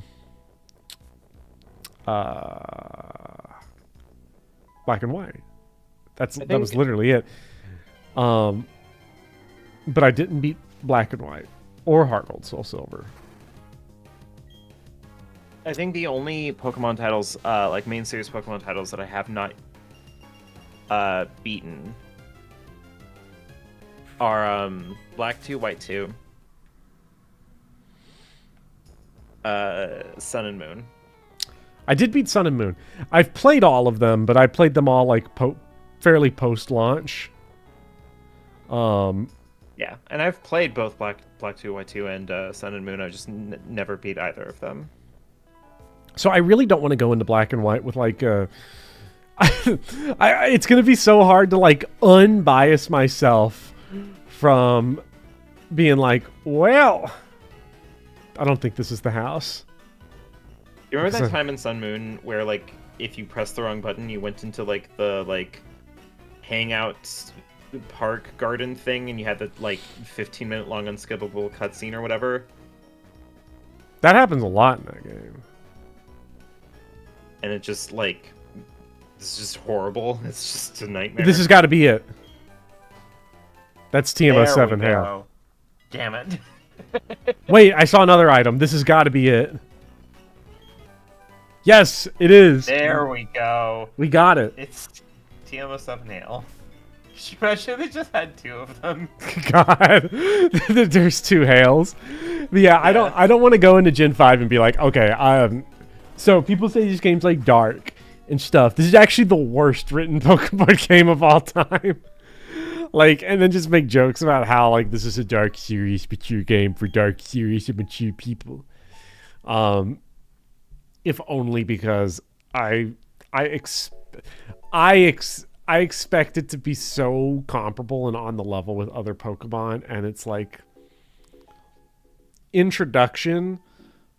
I fully expect its introduction of ethical quality, because if you consider it a children's game and it's introducing these ethical questions to children for the first time, I fully expect that it is doing it at a level like far below like what Sesame Street or Mr. Rogers were doing. I mean, it's weird because, like, my problem with that is that the framing of it implies that it's somehow, like, and you're not implying this. I know that you specifically actually are not implying this, but, like, I think that people get, like, anxious or up in arms about this because I think the idea is that, like, it has somehow failed as a property to not be as dark and as complex as it should be. But I think that that perception really only holds true if you inherently believe that Pokemon needs to be dark in order to be meaningful. You know? Mm-hmm. Pokemon shines as a narrative tool for children to have, like, a carefully curated sense of, like, going on a big, grand, meaningful adventure. I think one of the things that it does really pleasantly is it is able to work within a pretty strict set of rules around, like, how much danger our main character actually has to be in and how much violence actually gets to be inflicted in which context. Mm-hmm. And can still make a story that, by and large, you know, game to game, feels satisfying. You know, I don't feel shortchanged when I go through Pokemon, I don't know, Black and White, and I reach the end, and, like, it gave me a completely milquetoast understanding of, like, the complicated nuances of, like, what we owe animals that we basically have taken stewardship over, right? Because it was never going to do that. It wanted to create a problem that would make a child think at least a little bit more, because they wanted that to be an interesting and exciting part of their experience of the game. You know? Yeah. And some guy's asking, where did the Gen 5 thing is dark come from? Like, I know we're doing it as a bit. So I think if I wanted to be more like accurate, I use the word dark because it's funnier for the bit. But a lot of the reception, a lot of the online reception about Black and White focuses on it being like the most serious Pokemon game. The one that's most concerned with like ethical questions and bringing up like the ethics of Pokemon.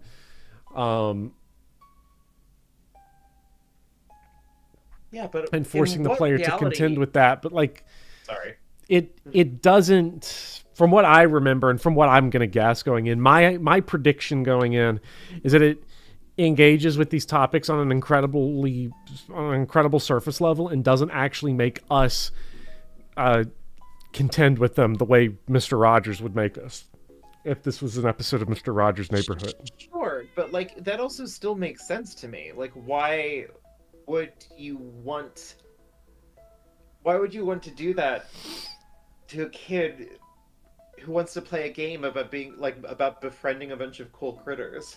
Because I'm an adult on YouTube, and so I have to age my media.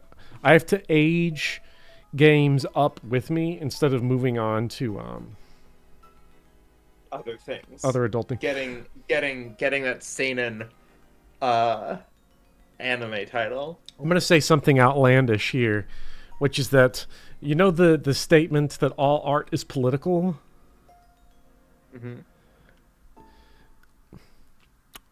My favorite statement, arguably. Probably true.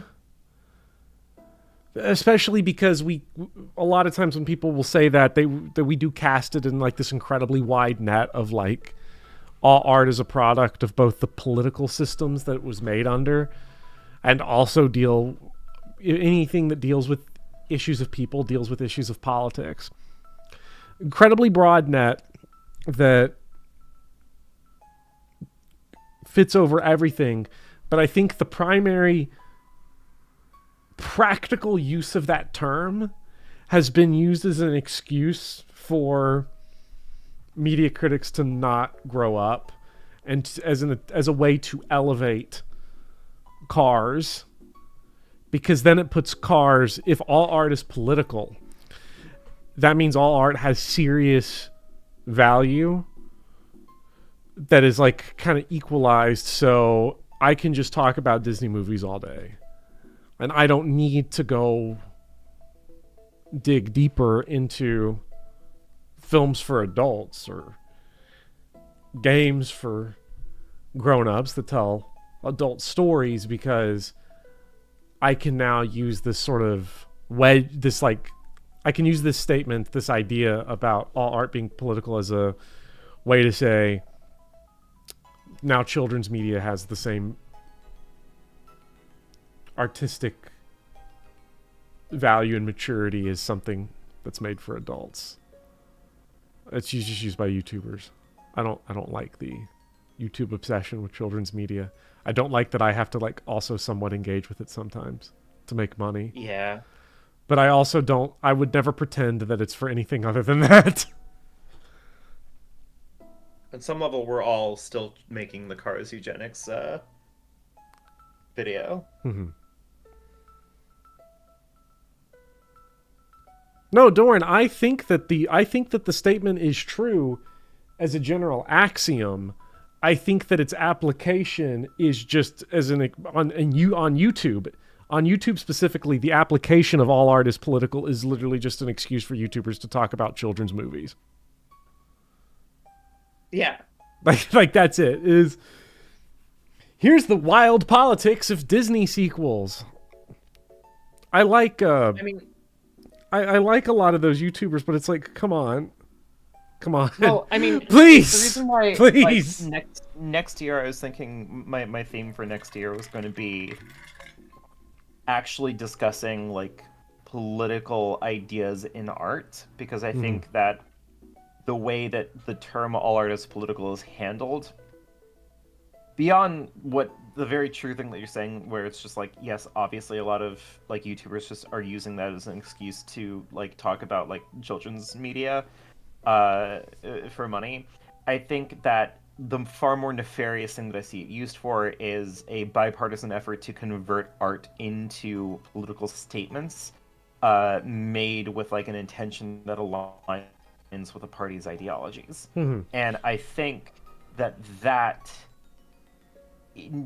cannot keep on happening as a way to interpret the idea of art being a product of a political environment, but also because it shortchanges the idea that like art can express ideas and reflections on the world that are themselves meaningful in a way that isn't reduced down to its ability to be utilized as an effective tool for propaganda, whether that propaganda is good or bad in nature or in intent. You know, Yeah. My case study in this is Final Fantasy VII Original, because Final Fantasy VII Original does have a political message in it, absolutely, but it is not a piece of political advocacy. You know, it is a story about characters deep down, but it does express an idea that the world is beautiful and is worth protecting,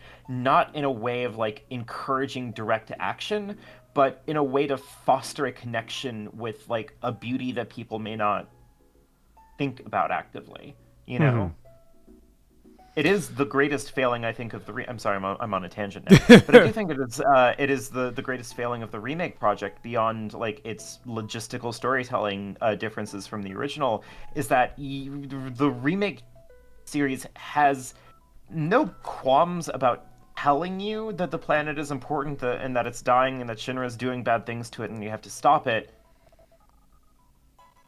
but it is too obsessed with it being a story about collating and repackaging and selling you Final Fantasy VII Extended Universe lore, when like Final Fantasy VII Original was very effective with this message because you walked that earth, because you experienced all of these people, because characters that you cared about died in ways that are horrifying and kind of unceremonious, but like their deaths were rendered meaningful because that is the nature of how life is.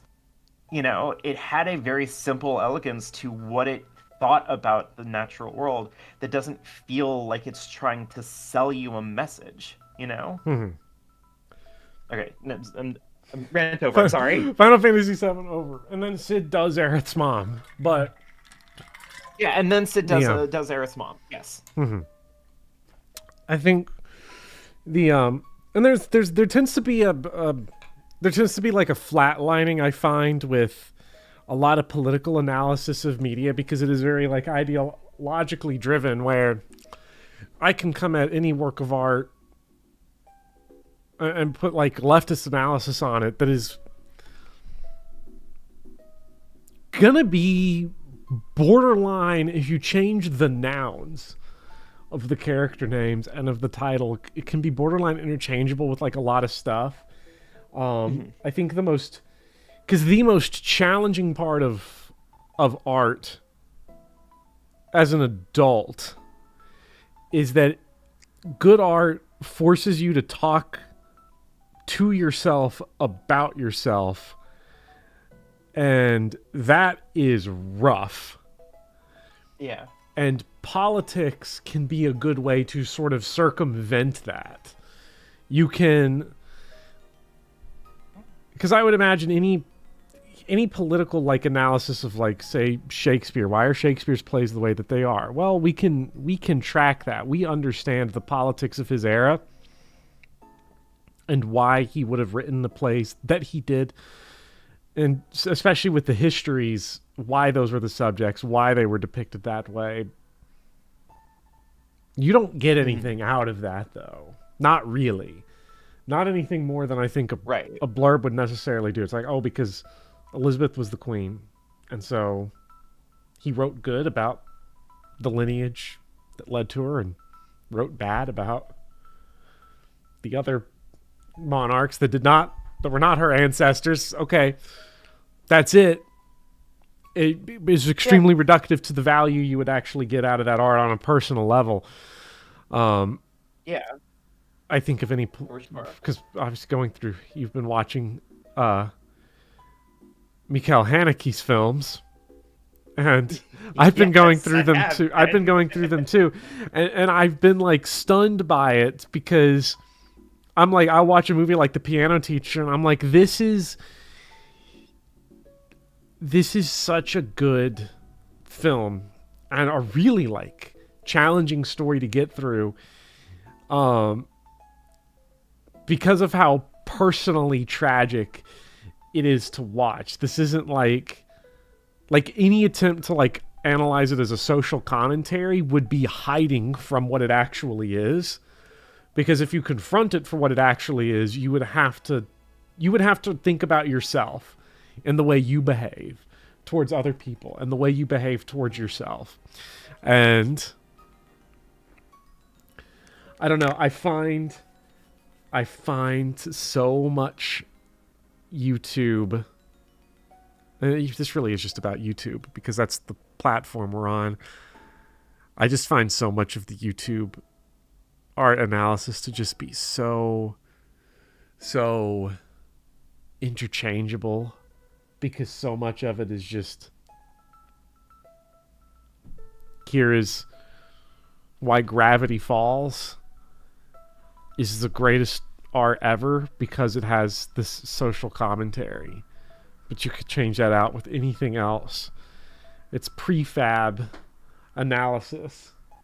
And it's also, again, a children's show. It's like, it's good for kids. I'm not saying we can't talk about it. I'm not saying we can't do this, but also when it's all that the space allows for us to talk about, you know, then it's a problem because it's like, dude, we're getting into our 20s, 30s, 40s in some cases. Let's leave the stuff for the 8-year-olds to the 8-year-olds and try something different.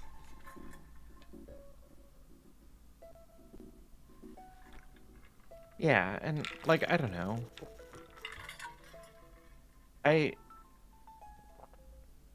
Oh god, I feel like my connection has gone horrible. No. Wait. I can still still on? hear you, yeah. Oh, okay. I think I am still. Okay, because like my browser just crashed. Exactly, so I can't see Andrew. what Just like chat's Stellar saying. Blade. That is a game for adults. Well, yeah. I mean, I'm always saying that about Stellar Yeah. Blade.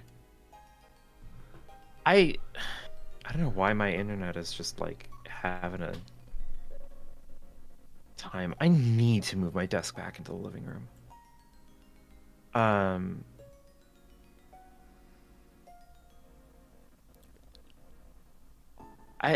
don't know. I look. I stand by what I said in my in my Steven Universe video a couple years back.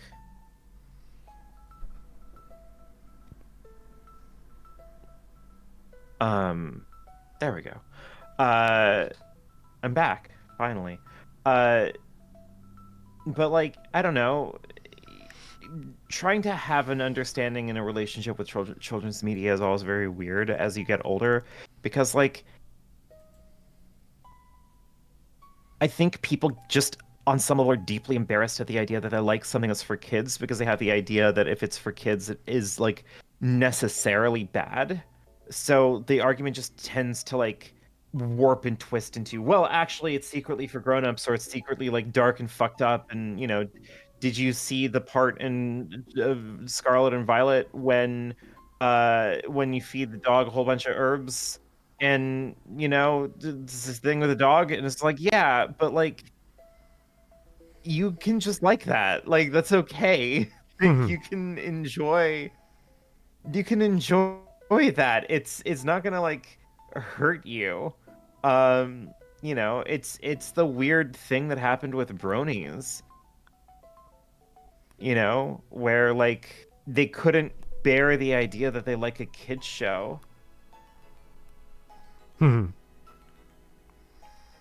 Like, you can just like it. Like, it's But fine, not and I enough want to that try to to be clear. I'm justify not it, saying you know? anyone can't like children's shows or children's games or whatever, because we all like a lot of different stuff. Again, my frustration is towards YouTube and like the dominance of children's media as being the thing that all the serious critics only talk about. And I think it is stunting us emotionally as a space, because children's media can be very impactful for its intended age range, and it can be very impactful for people outside of that. But I do think that the range itself is limited by the fact that the artists themselves are deliberately crafting stuff for people that are being introduced to some of these ideas for the very first time. Yeah. You know, one of the things that I brought up in my Steven Universe video that I feel is very indicative of how, like, adults on YouTube or adults, like, on social media or whatever talk about, like, kids shows is that, like, all of the discourse around Steven Universe, like, completely deprives us of the conversation that I think is really interesting about Steven Universe, which is that it is an incredibly funny show. Like, it has a really good sense of humor. And like no one has seemingly any interest in talking about that, because it is all about the discourse now, because we made it about whether or not Steven Universe is forgiving the Nazis, or whether or not, you know, Pearl is a sex predator, or whether or not, you know, Steven did non-consent when he fused with the gems when they were unconscious, and all kinds of just like dumb, completely nonsensical, like endlessly like bickery little mini arguments, because it feels like you're having a sophisticated time with art because you're complaining about like dark topics, right? The whole like thrust of somebody like Lily Orchard and like the kind of content that she produces is content that is supposed to satisfy the part of your brain that makes it feel like you're having a that you're like smart and mature and grown up and evolved past the idea of a show that is just jingling keys in front of a bunch of kids. You know? It's the illusion of maturity instead of what actual maturity is, which is realizing that you can just fucking like things. Yeah. Who's gonna stop you from buying mint chocolate chip ice cream and eating a whole bunch of it? You're an adult now. Usually the only thing that's going to stop you from that comment doing... might not be super related, but like, listen. Well, that one might be. I mean, that's a case of like... Your body will stop you from that, because my experience with that is that every single time you can indulge it like once, and then your body will be like, whoa, give that like 6 more months before you get the party-sized cookies and cream again, because you almost killed yourself last time. I might be thinking of some ice cream that I have in the freezer right now. Yeah. But my point still stands.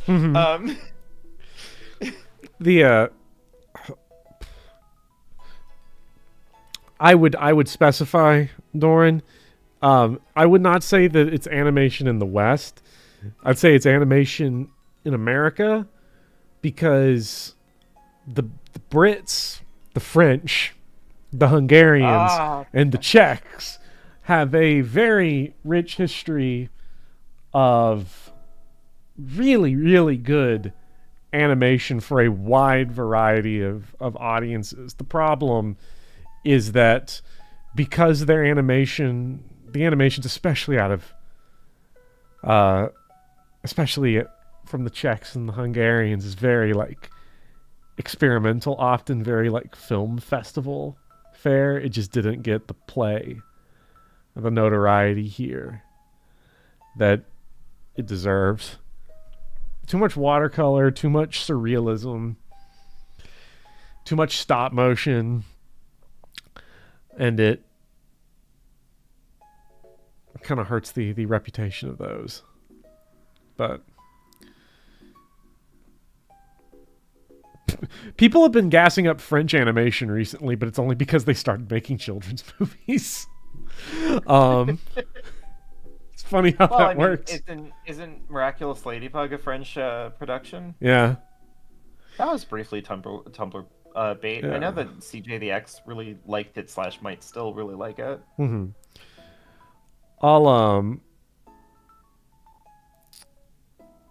I will go and post on Rosetta. I'll post some European animation recommendations in the game server probably tomorrow. But yeah, with that, I'm ready to go to bed so I can go to my shitty job tomorrow. Yeah, I'm also kind of ready to go to bed. Yeah. So that way I can wake up early and finish editing this goddamn video because I'm down to the wire on this again. Yeah. Well, thank you everybody for joining and for hanging out through the podcasty end. Thanks everyone. We'll beat Pokemon one day. With Getting that, there. again, thank you all. Join the game club. $1 Now, a month on for what Patreon, possible $1 a month on reason membership. Would Bopper be sleepy? I don't know. What could possibly have happened? Intermittent sleeping sucks. I'll say that. Because I did I did like 3 hours of sleep, woke up, and then did like more sleep. And like people are like, it's evolutionary what we were meant to do. Bullshit. I think evolutionary what we're meant to do is just sleep whenever we're sleepy. Bullshit. Yeah. 9 to 5 jobs. I wish it was a 9 to 5 job. This shit is 7:30 to 3:30, so Ugh. I keep on trying to explain to my friends that like I technically work part-time. It just doesn't feel like it because I have long commute hours and also I have to grade 20 million papers at home. yeah. So like just a lot of extra work for part-time employment. But well, Ain't that just the way? the podcast is over, Philip. We're out of here. But see you Yeah, later, we're closing Philip out. and Andrew and Doran, Bulba Fett, King K, some Scuba guy. Luigi. Ah, Scuba Luigi. The French champagne. Brown Panda, and Lord Pint, Blueberries, Eric, Rosetta, Nick. You all are the best. And we will see you all on Saturday for Enkel and Tarpad for more Lord Pokemon. See you guys next time. Yeah. Goodbye.